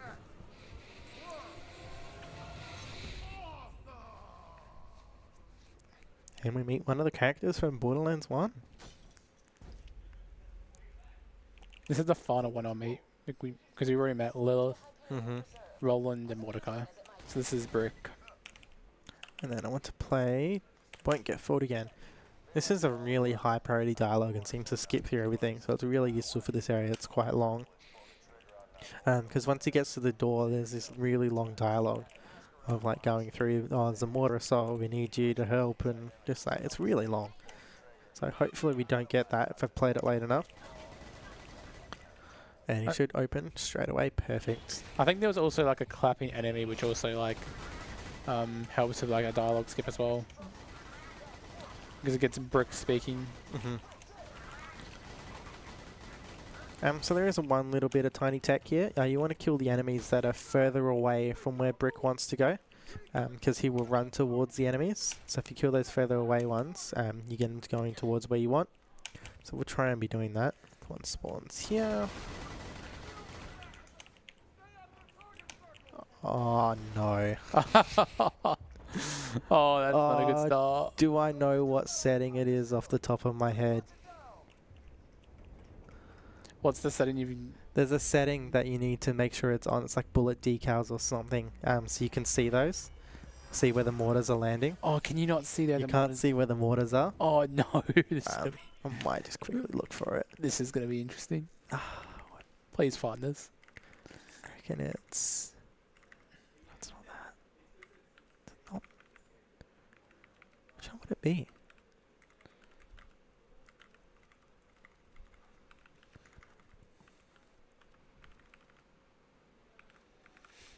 Okay.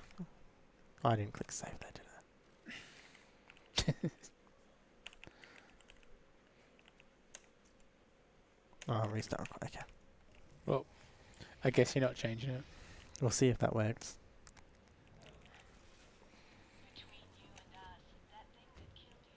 Yes, we found it. It was one of them.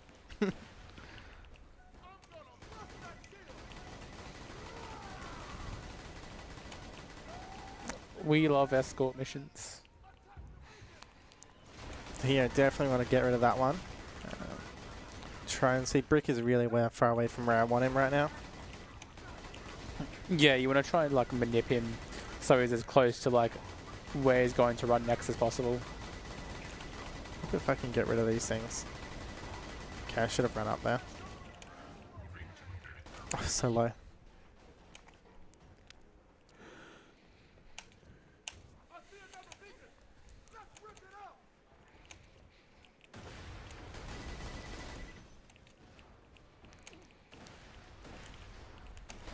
I just try and get rid of these barrels as well, because the mortars can blow them up and take you down as well. Although it's not a big deal if there's enemies around. It's just when there's not enemies around. We have a real glass cannon type of build. So I'll leave that enemy there, because that's exactly where I want Brick to be, while I kill everything else. And if I was smart, I'd be counting the enemies as well, knowing when the last one is. There should be 7 of them. Counting is hard. It really is. Perfect. It's actually a really good Brick spot. Yeah, you always try and leave that enemy there. Oh, this is scary. Okay, we're good. This last beacon can be a little scary. The bit mortars.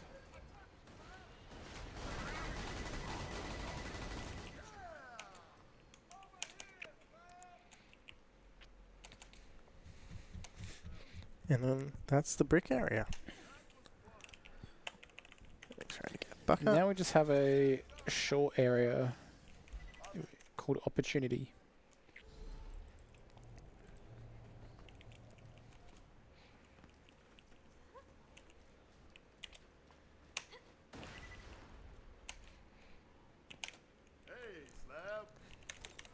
Yeah, I want to make sure to grab all of my dialogue again.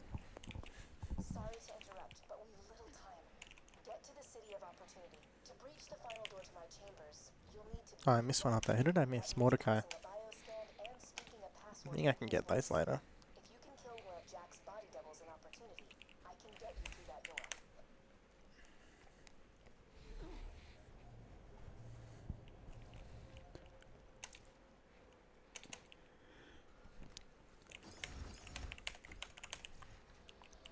Because we're not save quitting, I don't need... I'm also going the wrong way. This is back to wildlife. Don't need to switch the weapon on my car, it's already switched. So make sure not to fall off here.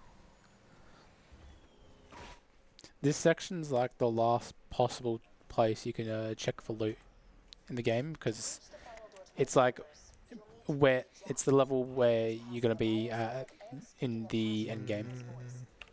So after this, there'll be no more loot checking. Do I have a third sniper? No, I don't. I'm going to grab that one. That's going to be really late, but that's going to help with things like Warrior. I think just Warrior, actually.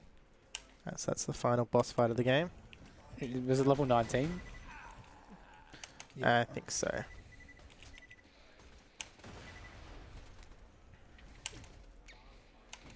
So here I should be killing things to try and get my anarchy up. I'm going to spend the skill point.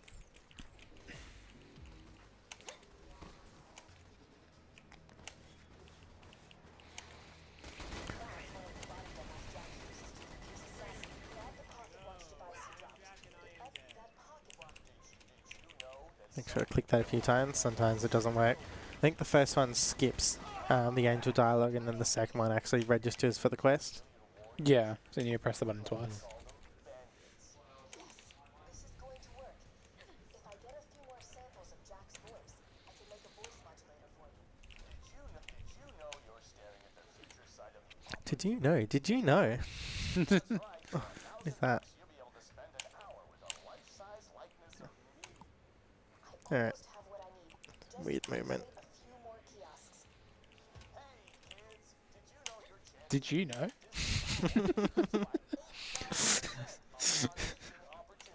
See here, we're getting the voice modulator ready. You're using his voice because we'll need that to get past the bunker security. And then making sure I nade jump off of ledges to get that extra long speed.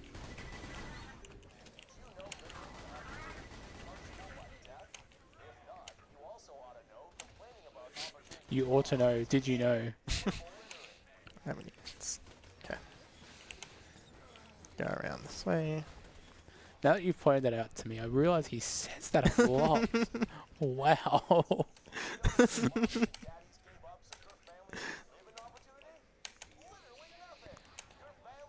Right, here I can use mine or mine to open the door immediately. If I find it, there it is. A gang of low lot, attach the pocket watch quickly. And then this one is home movies. Jack's broadcasting a 24-hour stream of propaganda to every family in the 6 galaxies, telling them to immigrate. Oh, that's okay, please. You're gonna show them what a bad idea that really is. Go borrow Moxie's camera. Okay. That's a hot load of that thing will explode in my face.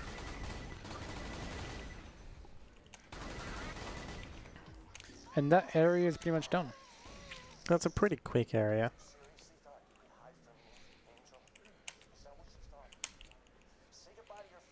So now we've got the bunker,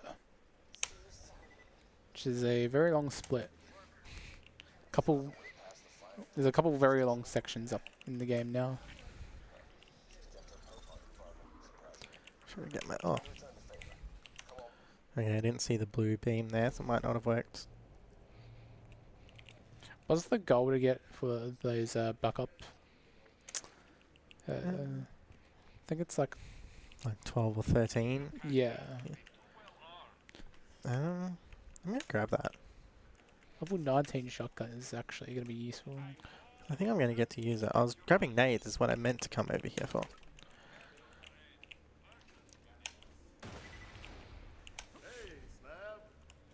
But like these level 19 things are just going to be used Oh, okay, that's locked for out like the now. last 5 minutes of the run. But it's going to be helpful because I reckon they're going to be difficult. Yeah, because of the reliance in this level 12 shotgun is going to drop off. To travel out to skip this dialogue. I'm wondering if it's even worth it at this point. No, I'm just going to wait.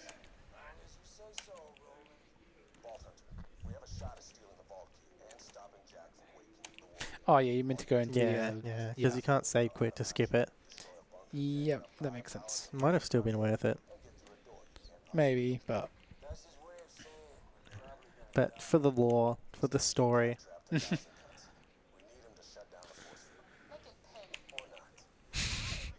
was gonna say it's gonna be hard to difficult to convince Claptrap, but he's pretty keen.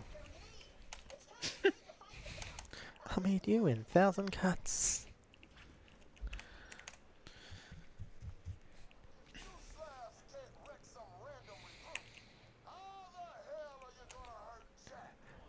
Cramping his trigger finger.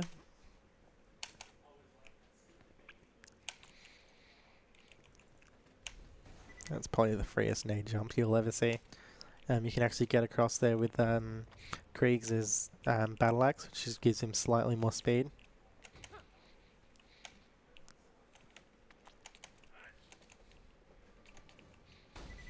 I think there is a thing you can go for here. There is a nade jump, gets you over there slightly, but it's really easy to soft lock the game. If you do anything in the wrong order in bunker, it gets stuck, and you have to say quit, and that's really bad for the run. So I usually just don't worry about like small couple of second time saves at the risk of ruining everything. Yeah, I think we've had a soft lock in the actual bunker fight because I think Caleb had the super speed and just triggered something too fast, and I think it killed a decent run. It's quite unfortunate. I've had a run where I was messing around with my super speed and I ran through that door, and the ragdoll body actually hit a trigger and then ruined our run. So I don't do that anymore. Decisions were made. Did I put that level 16 shield on? I think I only just hit 16, didn't I? Yeah. And I can use that sniper and not that one.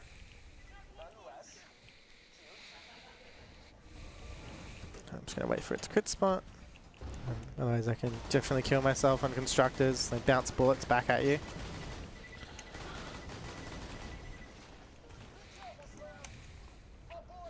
Right, so this nade jump doesn't technically save time, but it kind of does because it lets you just ignore these mortars up here. Because you'll have to wait for them. You don't want to go into them, they will one-shot you. So I'm just going to run over this geometry like this. It's like the mortars and also contending with enemies as well. Yeah, it's just annoying. Should have grabbed nades. These turrets can also be a little bit tricky sometimes because you don't have crit spots, but they're not too strong. And it just depends on how your shotgun's aim is, really. Yeah, it's like they're not too much trouble this time. Not at all. Alright, so for this area I just need to kill one enemy to get through, but I need that enemy to spawn, so I'm going to try and clear out spawns, especially flying enemies. They seem to take up a lot of spawns, so if you just get rid of a couple of those, you get them to spawn pretty quickly. Okay, I missed that one.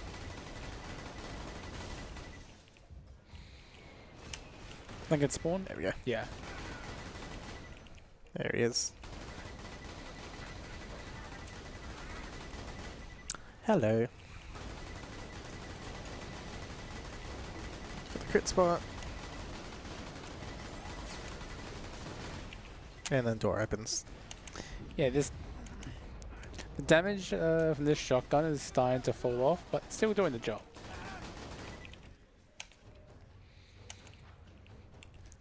Typically, like from the Overlook vendor, you'd have like a level 16 shotgun by now. Oh, level 15, yeah. Level 15, Anywhere between 16. 14 and 16. Yeah. Alright, I don't have an extra sniper. Okay.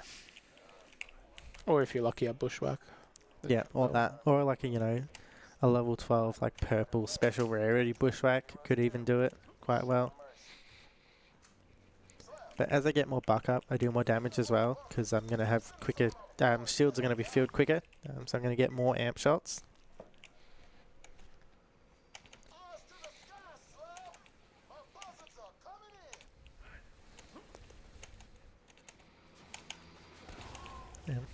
neat little knee jump here that can be kind of tricky because it's hard to get a timing for. I'll give it a shot. Looks good. Nice. Just because like with your other knee jumps, you sort of have that timing of when it lands. That one just kind of stops. Oh, I've missed on my infinite. How have I done that? Must have switched to the rocket launcher. That's not good. Okay. But yeah. That's Yeah, not going to kill that without infinite ammo. Yeah, no chance. That's weird. I wonder how you lost it. I shouldn't have had it in my like hands. Just because I didn't have that extra sniper.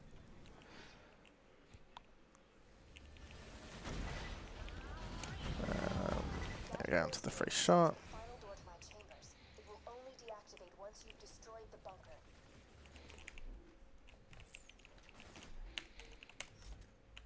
I don't have anything else I can put in it. I can just take it out, right? There we go. And do my skip point. Just check if you have it. Uh-oh.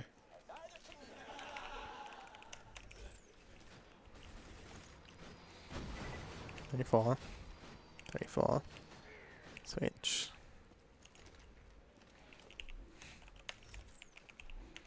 Surely. There we go. Yeah, nice. Perfect.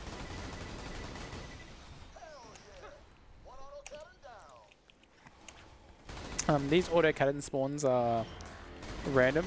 Sometimes they can be spawn in very inconvenient spots. 2 spawn at a time and you need to destroy 11. Just when they're on opposite sides, you just cry. Yeah. When you get like one at the back and then one at the front, then you have to keep running back and forth. It can be a little annoying.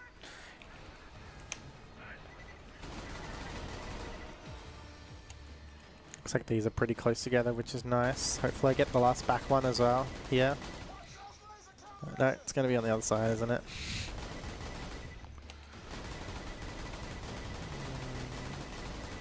Oh, Right, no, here we go. there. That's a good spawn.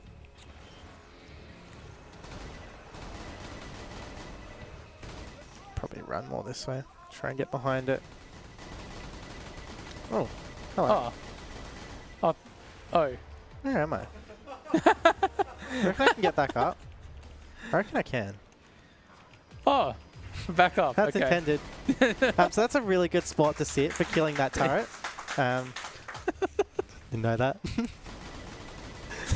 I've never seen someone jump there. I thought I was going to have to use a grenade to get back up and like push myself up, but...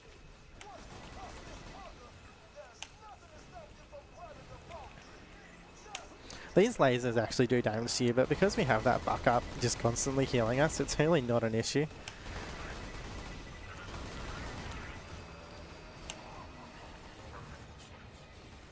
Last 2.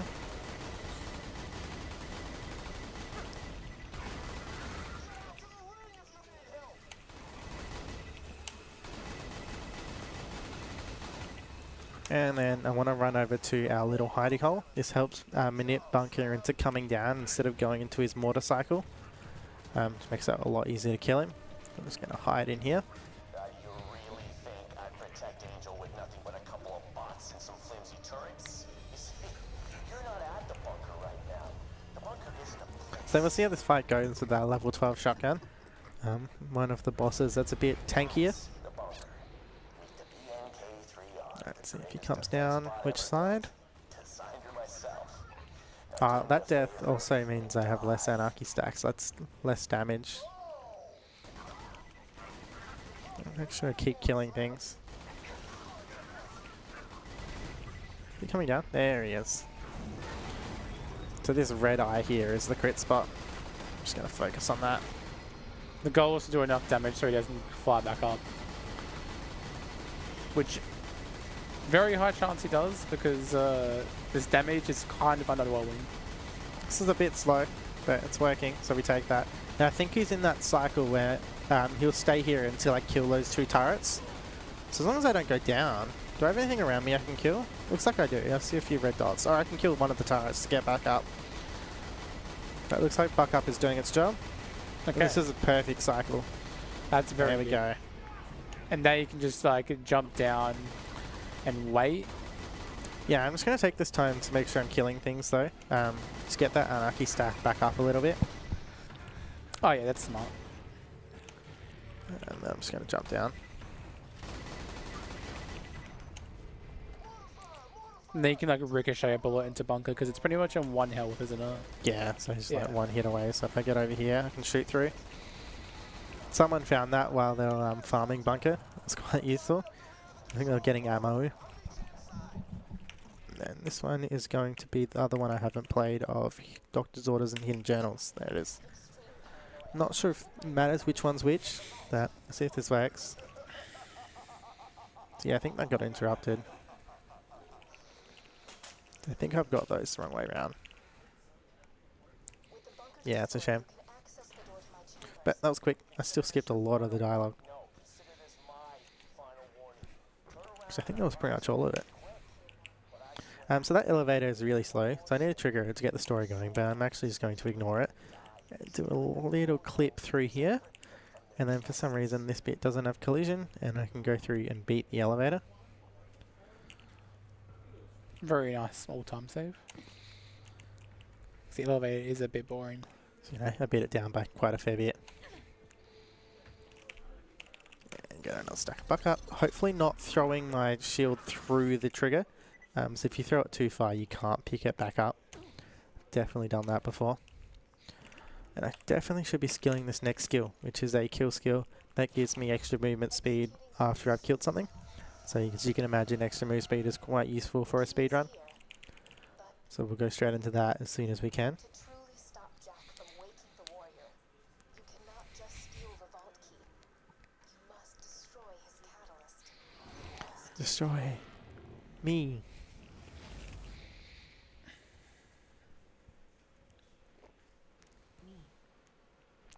So this is very much basically an auto-scroller. Things aren't difficult to kill. You're just getting through. I believe there's still a bounty up for if anyone can figure out how to skip this area. It's like $250 per injector, or $750 if you can skip the entire area. Yeah, it would be nice to skip this, but so far, Which no one's way. this? Do it. I don't need that later. I need... I don't know what this one is. It's a dialogue skip here.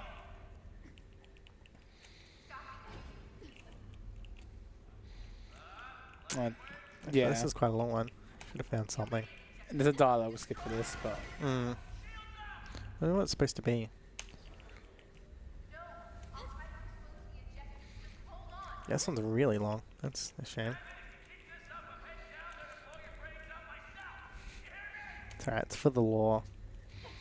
This is where the story gets interesting. We will get to watch the cutscene because we're playing Gauge and we don't want to save quit. It's just not worth it. Losing buck up, losing all of our glitches. I guess you get the XP as well. Oh wait, hang on. Yeah, no, the save code wouldn't be both these are here. So ideally I don't go down too much here. So keep getting that anarchy up. But this is a really boring area. If we have any donations, now would be a good time. Although this is a bit loud. We have $25 from Bored Banana saying, loving this Borderlands run and the whole event. Keep it up and good luck to all the upcoming runners.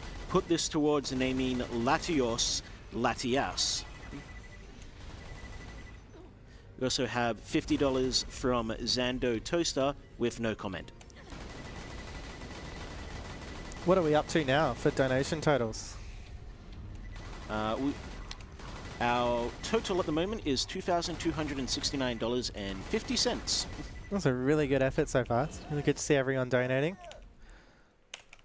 This is a recorded message to any Crimson Raiders in the So here we use Roland to skip Roland. It's really effective using the same character. They just talk over each other. So he's actually just introducing a side quest while he runs across that light bridge to take down an injector.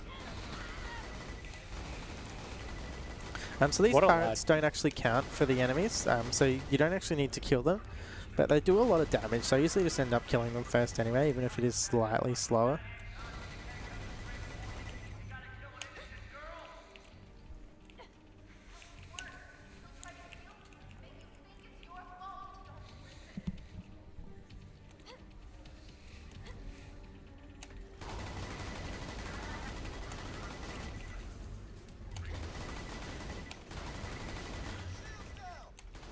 It's over there.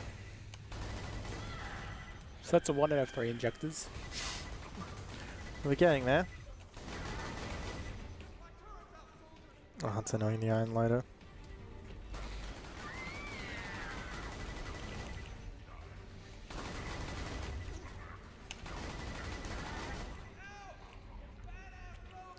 So ideally I want him over there, but I'm going to struggle to kill this thing if I'm not over here, because he needs to run all the way to the exact same place every time. So, and he follows you, so ideally I'd be sitting over here, so he doesn't have to run as far. But I'm just going to struggle to kill that enemy from all the way over here.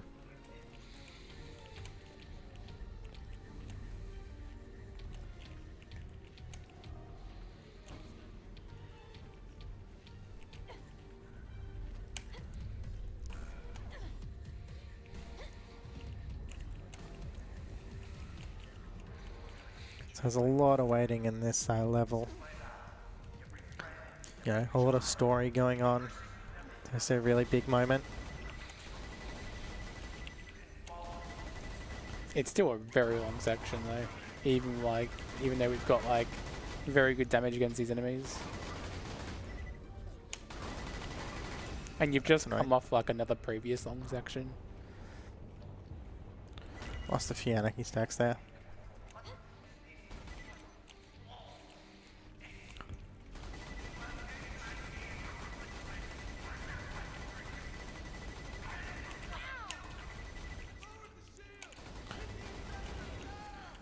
Okay, I'm really bad at this dialogue skip timing. It should just be after he finishes talking, and then you play Clan War, and it should work. Yeah, it works. There we go. I think I might just be a bit slow on it sometimes.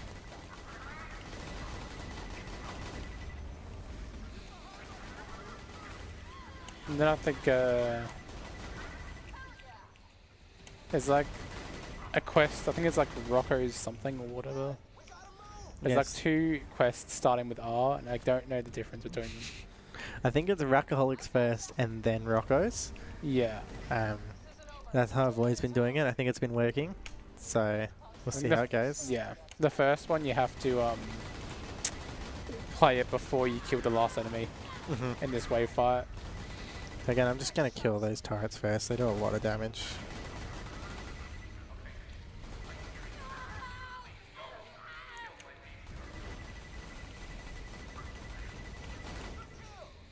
It really is just a glass cannon build we're doing right now. Oh, was that the last one?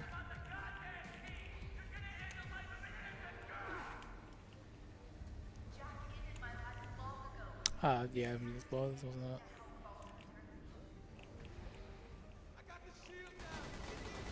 Oh.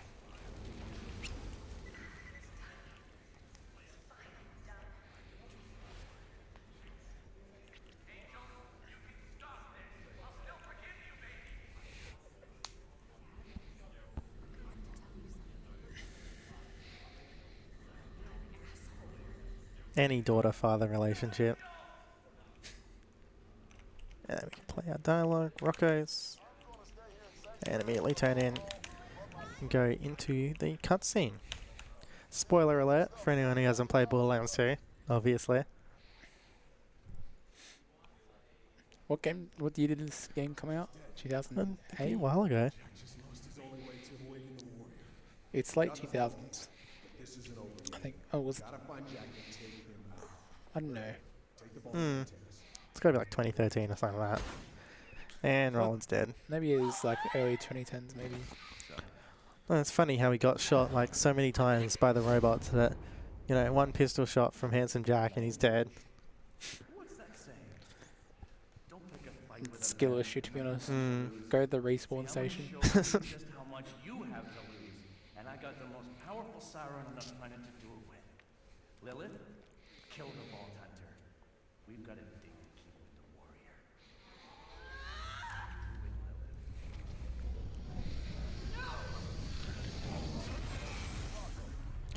my movement right here. I can... Nope, missed it. It's a difficult bit of movement.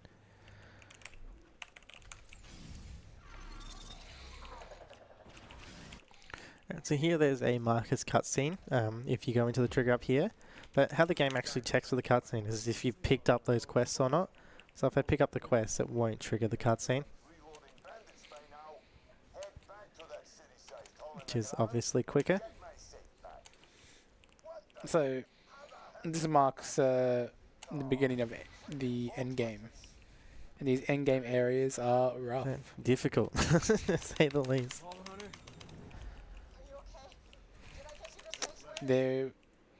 I don't think we stopped to kill many enemies. No, it's sort of just getting through as quickly as possible.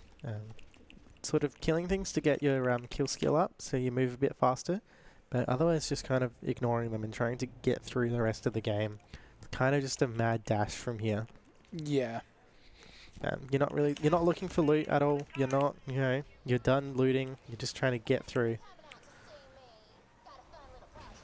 Yeah, those spider ants are really annoying. It sort of locks onto them. I think it's the aim assist, right? Hello. The Ho Duncan Safford quest. I have very bad flashbacks.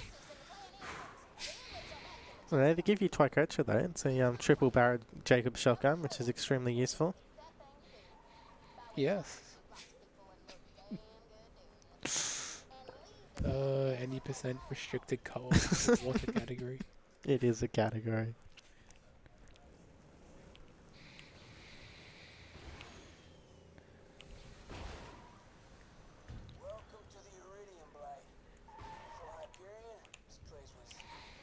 Yep, that's what I meant to do. There's like a pressure pod, which activates that door. Yeah, you just need to get close enough to it. Well, it's really confusing when you don't know that you open the door by like getting close to it. Looks like you just can't go through it. Yeah, game doesn't really like make it very clear. Alright, hopefully get this cast chat because the cast chat's cool. I've literally gotten it once and I go for it every time and I don't know why. Yeah, well, it's gonna work this time, I believe. Nope. Okay. I just haven't gotten the trick with it yet. Like, it's just got to be a specific line you got to take or something like that. Cars in this game are very hard to get them to do exactly what you want.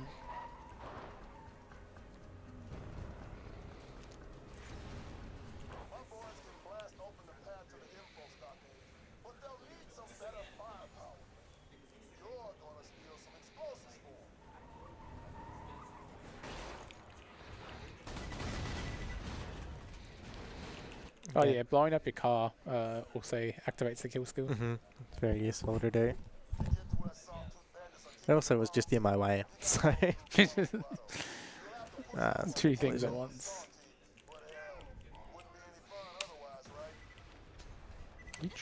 Seems to drop down a little early there. Yeah, I took a weird line there.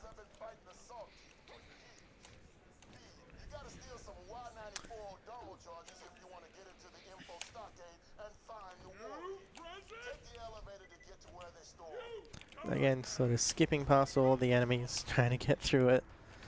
We'll see how many times they go down.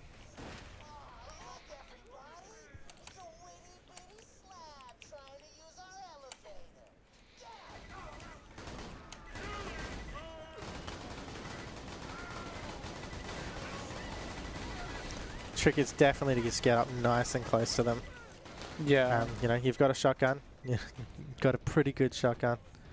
And if they're blocking you, they usually aim like down and you can get them. Hello. Blow that up.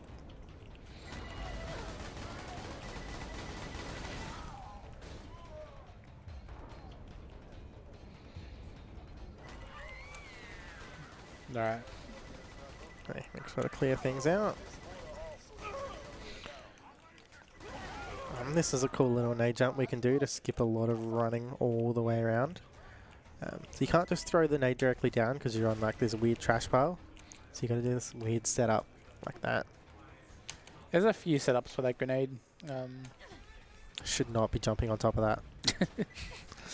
All it takes is one shot and then it'll do a lot of damage. Yeah. And then just hit the trigger up there.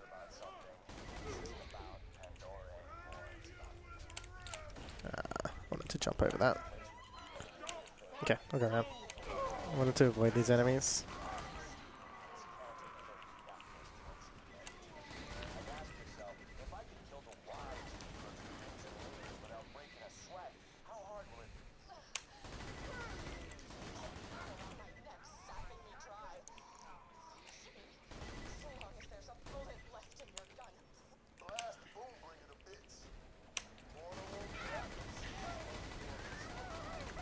Yeah.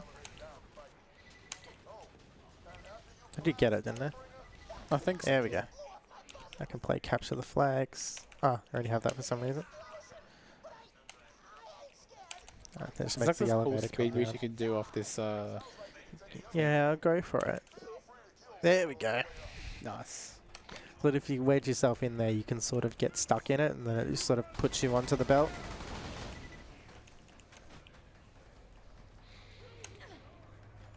Was the level 9 shotgun I had? Oh, it's level 18. I'm going to use that. Yeah, level 19 sniper. Although this is only single barrel, it still should be a lot more damage. Considering I'm only using a level 12 shotgun before. Yeah, it's probably a little bit of an upgrade. Even if it's not exactly what you want. Although having more pellets is good because of that amp damage shield we have. That applies to every single pellet you shoot. So that's a old patch thing. I did patch it in new patches, make it less OP. What's the what was it? There's two different single barrels. Is it the good single barrel or the bad one? Yeah, there's the long rider and the scatter gun. I don't actually remember which one's the better one. The one with don't really use them. ×9 pellets. Not actually sure which one's better. I think this gun is better. It's just more raw damage than critting out.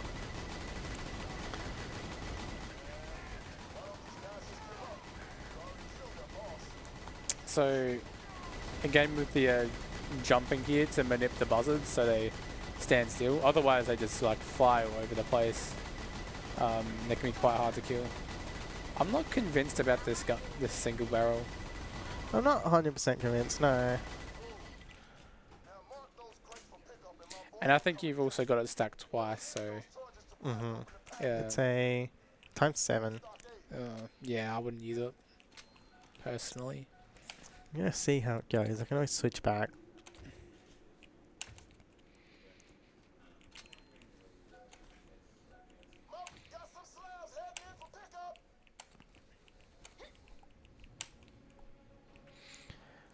And then, of course, no jumping when you're going off a ledge. This is a really good one. It's such a fun nade jump. Oh, an explosive bat. Aww.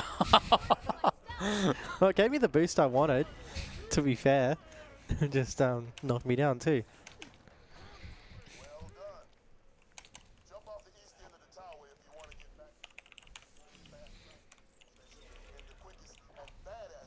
That went really far. Don't know if I got that, and that's the wrong place to travel to. Just trying to, I did get my buck up though, so it's probably worth it. Oh, I didn't hit the travel point. Okay.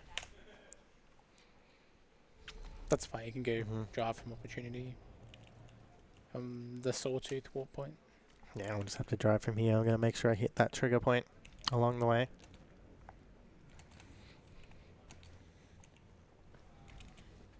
I believe it's just Arid Nexus Badlands, Away Fight, Heroes Pass, and Warrior. And then we're done. Oh, hello. Am I stuck? Interesting. Good job from him. That's a really good body block.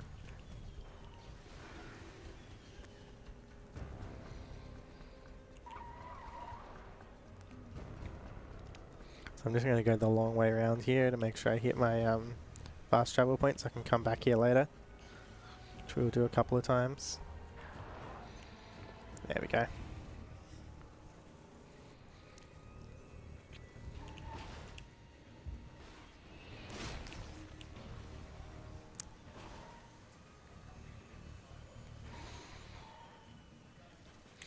So I think this is one of the scariest areas for dying, except for maybe Heroes Pass. Just a lot of enemies that do a lot of damage in tight spaces. So we'll see how this goes. I think Boneyard's not too bad. It's Badlands, which is horrible. It's a bit of both, and we have Saturn coming up soon, which is the scariest enemy in the game, mostly because he does not have a crit spot, so we can't get rid of him, can't kill him. Yeah. Easily, at least. I just don't think you can. No, if you sit there for a bit. I'll sit there long enough. Oh, I didn't hit the... That wasn't very smart, was it? Nice. I was wondering why that wasn't working.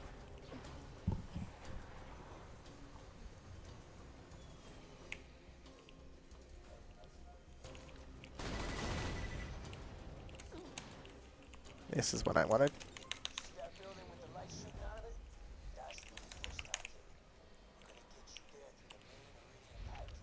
It's a good jump too.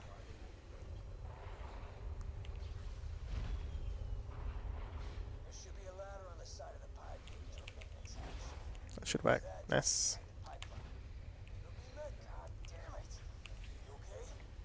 Oh, vehicle slag. You do have to be careful when you have a slag vehicle, because if you get out while you've got slag on you, you'll be permanently slagged, which means you take extra damage. I'm not sure exactly how much, but it is quite annoying. I've definitely like had a very huge struggle in game, and I've found out that I've been slagged. Yeah, it's a weird glitch, because you can't save quit to get rid of it, obviously. Because we just don't want to do that. It's worse than just being slagged. I think it's just getting into the vehicle again. But I think because Badlands doesn't have a vehicle. Yeah, maybe. Here I'm going to wait so I can destroy the vehicle and get the speed boost from it. And then I'm going to skip this save point so I can respawn back up at the top once I'm done with this. So this is one of the scariest areas. They just do so much damage. Death Trap's basically just... It's just a meat shield. I'm going to kill this with the movement speed so it doesn't kill me. I'm already on 9 health. Oh, and I don't have my healing because I'm not stacked correctly. That's fine. Then if you can get on top of here... And then now I do want to die. They won't shoot me. There we go. Brilliant. So by falling into this hole, I die without that animation. So I get to keep all of my anarchy stacks. Admittedly not a lot, but I do get to keep it. And then I'm going to spawn my second car here because it has the base weapon. It has a different hitbox, which will be really useful later. Wait, is that for the car strat? Yeah, for blowing up the pipe. I did not know that. Yeah, I have learned something. Hopefully it doesn't blow up my car. Very doable, they do so much damage. So instead of doing the jump and like ramming into it, this is just a lot easier to come in here and use its weird hitbox. It's actually from so far away. Fair enough. Where are we over here? Damn, I thought you were actually going to drive the car up. No, it doesn't work very well.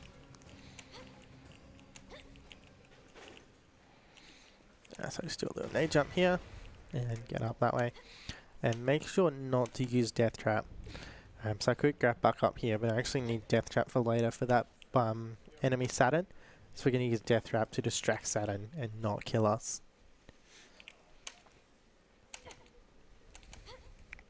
Very strong enemy. Oh, it's brutal.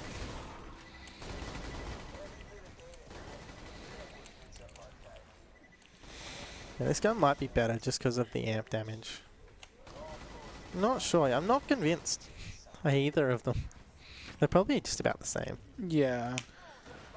Nice.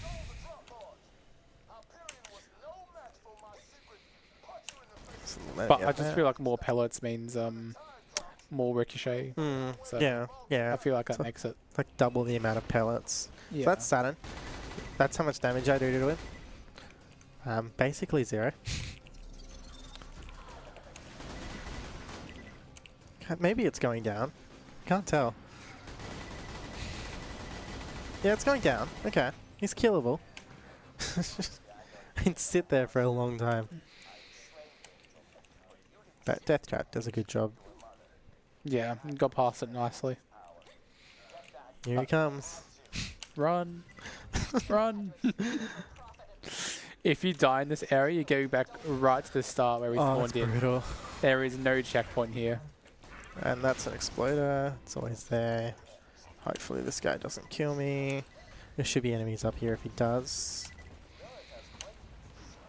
It's those rockets. You have to be death gated. As you saw there, I went down to 1 health, but I didn't die. So that was good. And now I've got my healing to try and get me back up above half health there.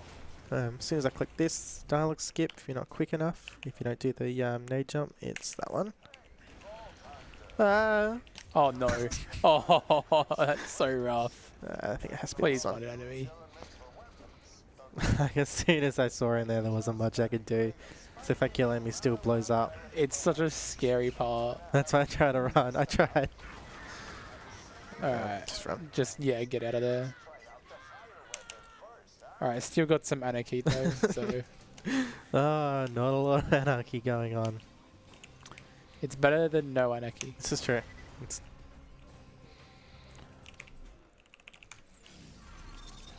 I'm level 19. I can put that sniper in now. You'll be able to do that during the last wave fight. We're really coming up to the end bits of the game here.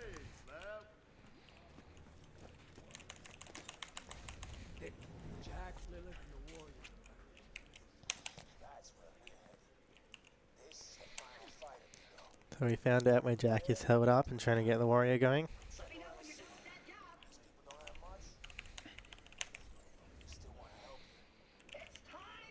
So we'll grab Claptrap. We'll grab nades.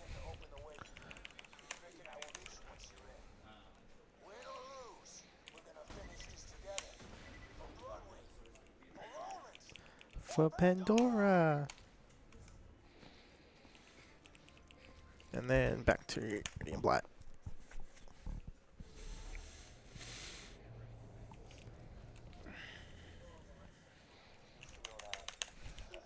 You do what you have to stop him from waking that warrior, even if it means taking me out. Dead than canceled. It's alright, I'm sure everyone will survive and have a good time.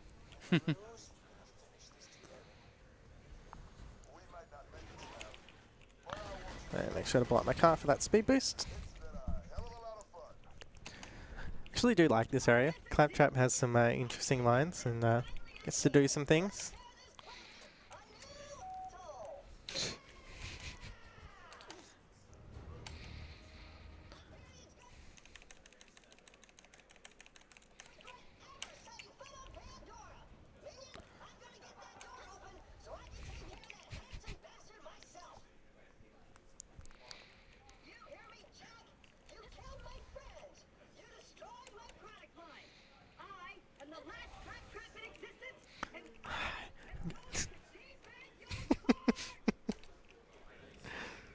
So you're just Claptrap doing Claptrap things, really. Unhinged behavior right here.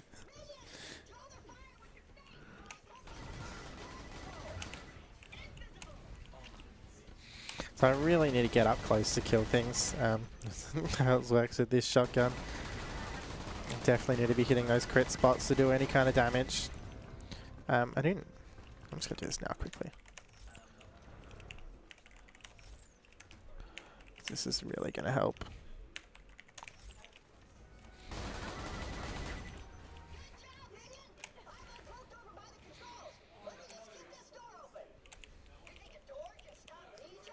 Huh? It was made to open doors.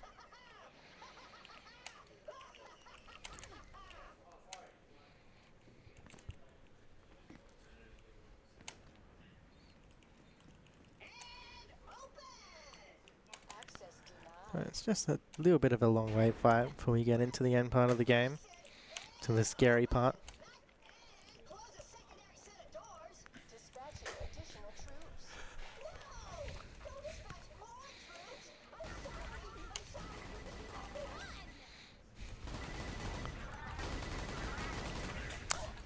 So you This- need to be really careful of these hot loaders. They're like exploders, do a lot of damage.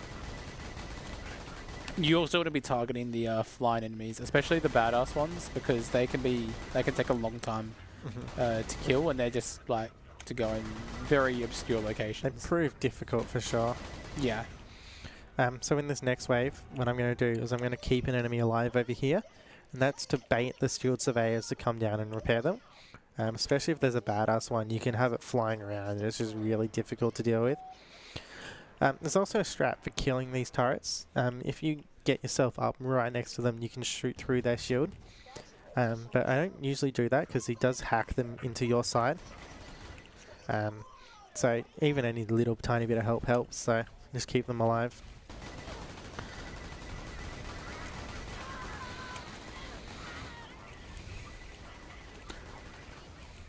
They do hurt though. They hurt me. Okay, maybe I shouldn't be killing this one. But I've committed now. There we go. Yeah, that's like Never in doubt.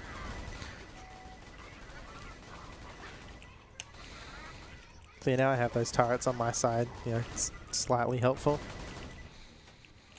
And it's the next wave where the shield surveyors really are a problem.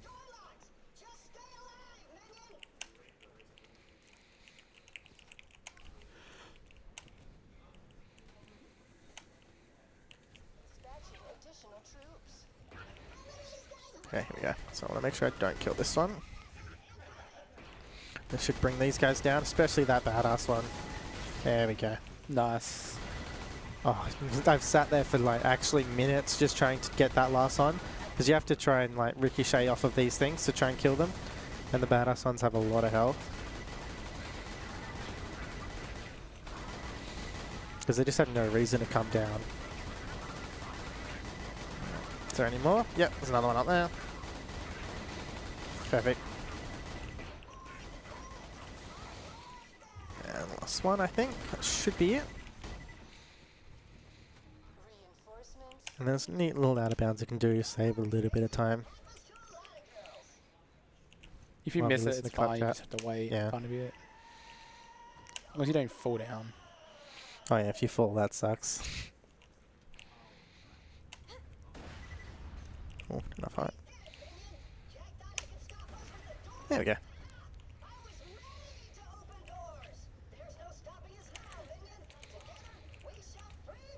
Ah. I almost want to let the dialogue play though, instead of skipping it here. I'm going to let it play. Okay.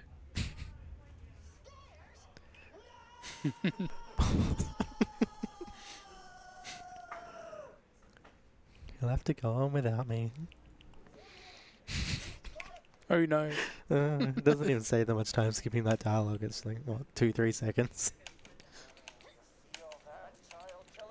So this is the scary area. So not that area from before, it's this one. There's enemies with Hyperion snipers, and what they do is one-shot you. They just kill you. So trying to avoid those guys. I'm going to do my best to go around. Try not to draw too much. These guys, those ones. Yeah. Basically anything in this area can kill you, but especially those ones. Yeah. So even the SMGs, they're not too bad because you've got buck up going. Yeah. It's the problem is when they one-shot you. Or something explodes.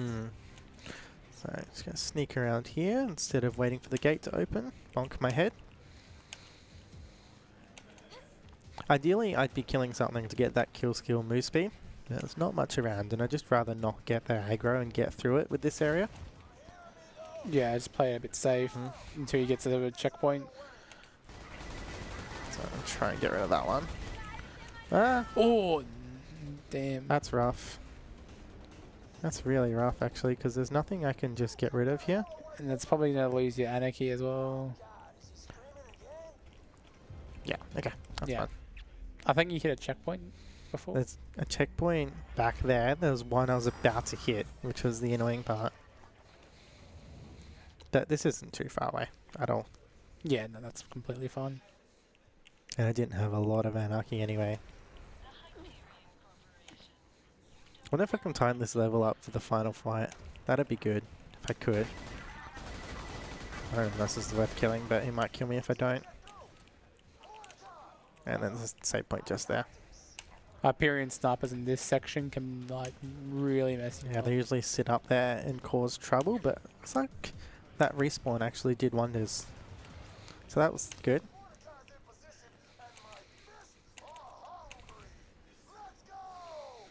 There you go for this nade jump. It's not going to work. Oh, it's hoping you don't have that timing set up. So I'm just going to do the backup. There we go. Just better than waiting for these things to open.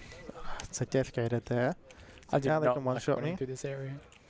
I think there's a different strat you probably. can do where you can just avoid these enemies completely and save a tiny bit of time. But luckily that wasn't too bad. Yeah, it wasn't that bad at all.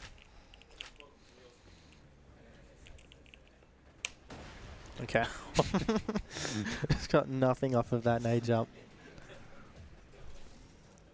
It's okay, that save point is Right there. yeah, and you've already died once in Heroes Pass. So another death isn't too bad.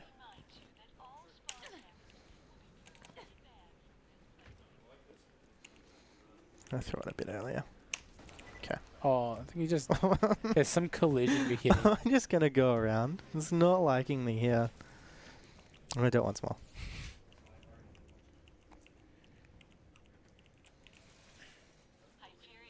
It's a weird nade jump. You have to go quite far. No, that's not it. Oh, Okay. I'm doing it in the wrong spot there. yeah, just think you're not getting the right momentum. I think you're probably in the wrong spot and the nade. That's weird with that ledge. Yeah. Okay. Heroes Pass is hard.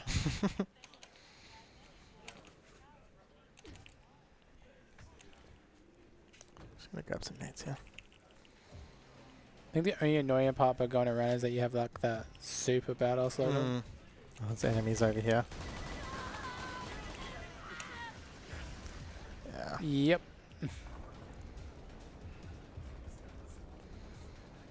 Should be able to take this guy down.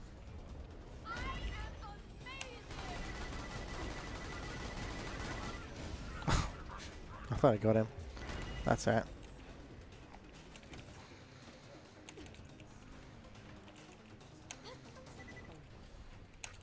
Okay, I'm just gonna throw it up to these guys. Take him down. Oh, maybe? Please? Yeah, they should get you up. Okay, 2 nades. Should be enough to get through the next area. What is this? Oh, Yeah. right. Yeah. Because you ran through that area, it triggers the battle. Oh, no, that's going to knock me down. Unless I make it in time. Oh, I don't think there's a point. Oh no. Oh dear. This is an issue. And now that's basically spawned in, so you have to avoid that. Okay, we can go around if we get the nade jump. Back to the original plan.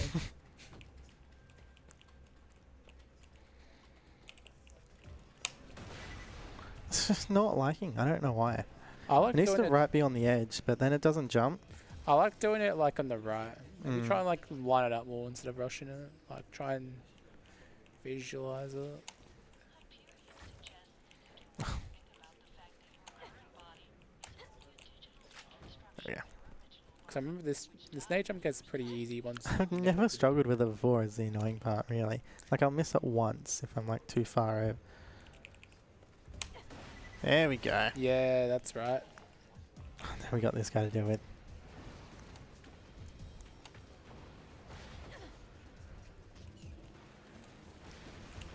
Now it's this. Oh no.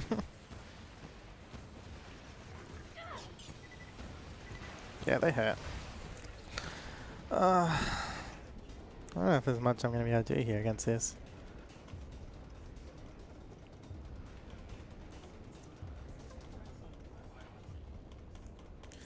Yeah, I don't know what you're gonna be. How are you gonna get past this? Uh, Have you got to save at Warrior?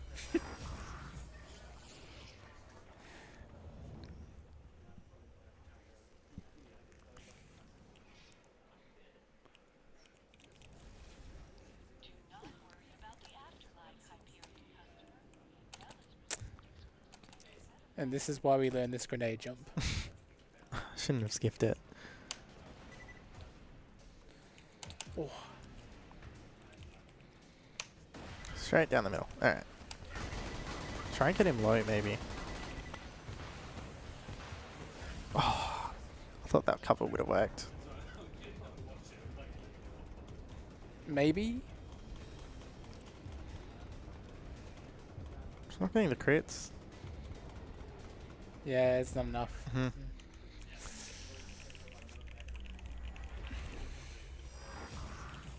This is the problem with this run. Once you start losing those anarchy stacks and you get stuck in a point like this, really starts to grind to a halt.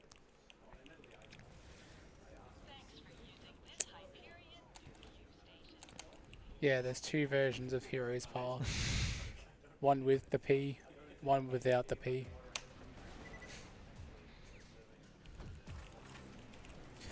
Okay, what's the plan for this? It's these rockets. As long as I don't get hit by the rockets, so I work out when I can go the other direction. Okay, we need to be next to this guy then.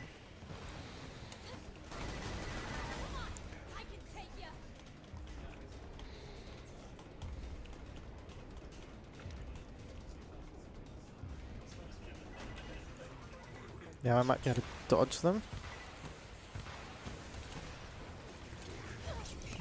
It's a turret there though. Can you hit the turret? There's an enemy there too. Or maybe?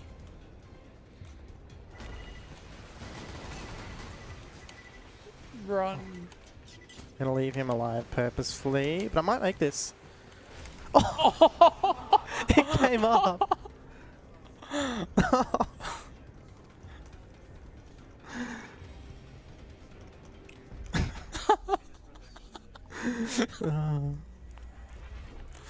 Oh dear.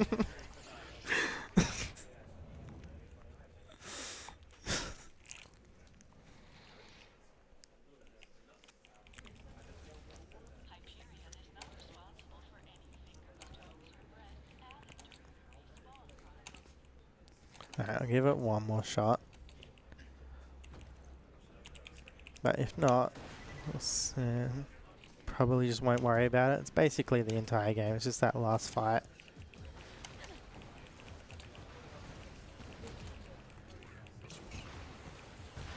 Yeah. Where are the enemies? Oh, didn't see that.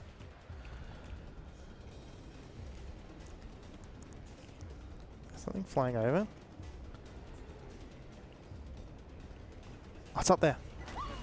Oh, Oh, the level thing. up. Oh, that just like instantly killed that.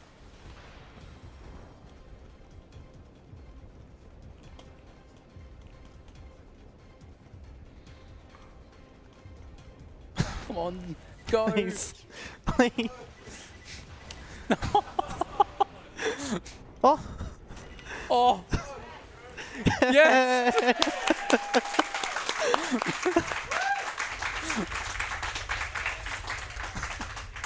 Well, I feel like I've won after that, so. With your greed and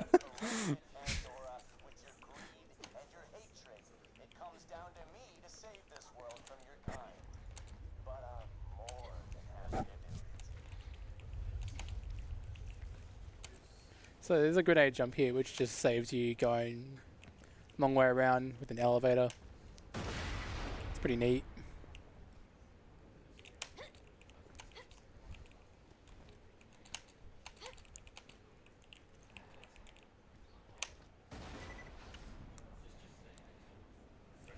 This is where it all ends.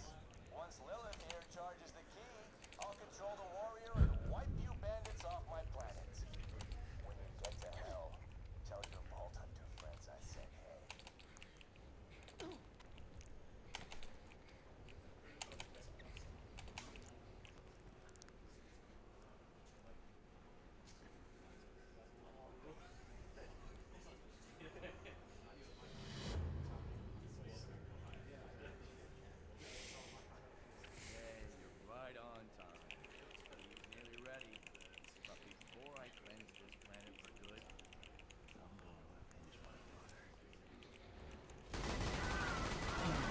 Just gotta find the real one. It's this one here.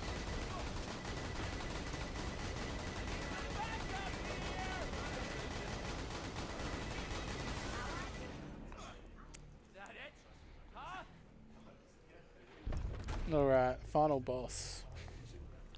No! The key's charged! I'm not dying yet.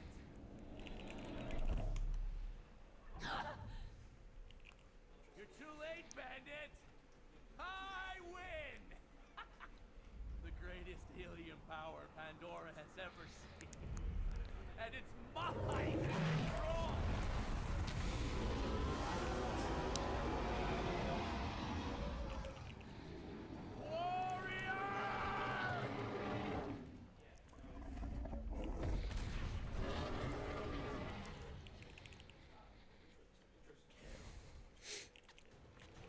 So, this final fight, the boss has two main crit spots. The one is its mouth, which is always available, and the other one is its chest, which you have to shoot a little bit, and then that crit spot will activate. Sometimes the warrior can fling you up. I forget why it does that. I think it's when it does its tail slam attack. There he is. When you get, there's a range you want to get the warrior's health to before you want it to go into the middle, and it saves a little bit of time as well, and that's about as much tech as you need to know for warrior.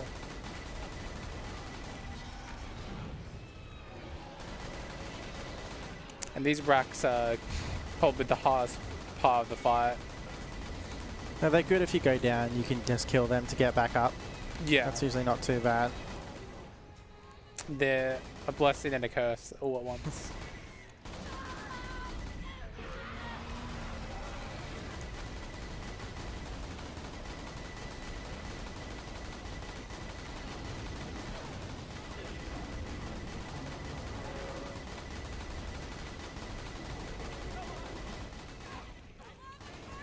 Yeah, you can see like when you aim down sights, the gun just can't handle everything that's going on. Sometimes the aim down sights will flip like almost 180. You'd be upside down.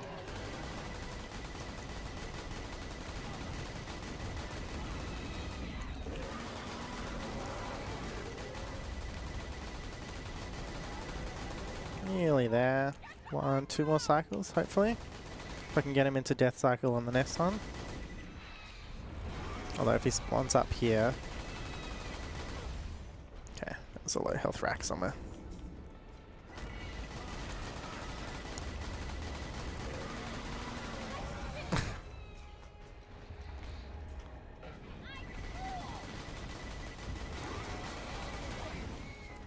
Oh, this is rough. That fight for your life is not going down fast though, which is Okay, that's probably got him into death cycle, which might be a bit slow, but... Clean these out. Yeah, when Oh, here we warrior go. gets... Oh, is it not in death cycle yet? I don't know how, but... Okay, it should be in death cycle now. You want it to go and be in the back two corners, and it will spawn in the center faster, because that will be its death cycle. Yeah, happen pretty There much we go. instantly. Whereas if you hit him in the center, you'd have to wait a little. That's the warrior.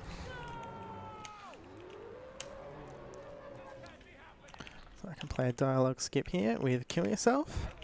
Because that's Handsome Jack talking over Handsome Jack, which is really effective for dialogue skips. It skips all of it. And then time will be on when I interact with this vault key. Okay, as soon as this goes down, deal with Jack, and then hit the vault key.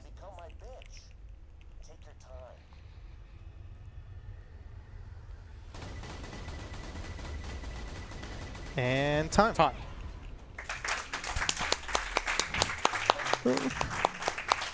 Hope everyone enjoyed Borderlands 2. Got to show off quite a few tricks and what could go wrong in that end game. You're sort of just rushing through and trying to get to the end, and then once you hit a stall out a bit, it becomes quite difficult. But hope you all enjoyed, and I think we have some news coming up soon. Well, right away. So let's get into that.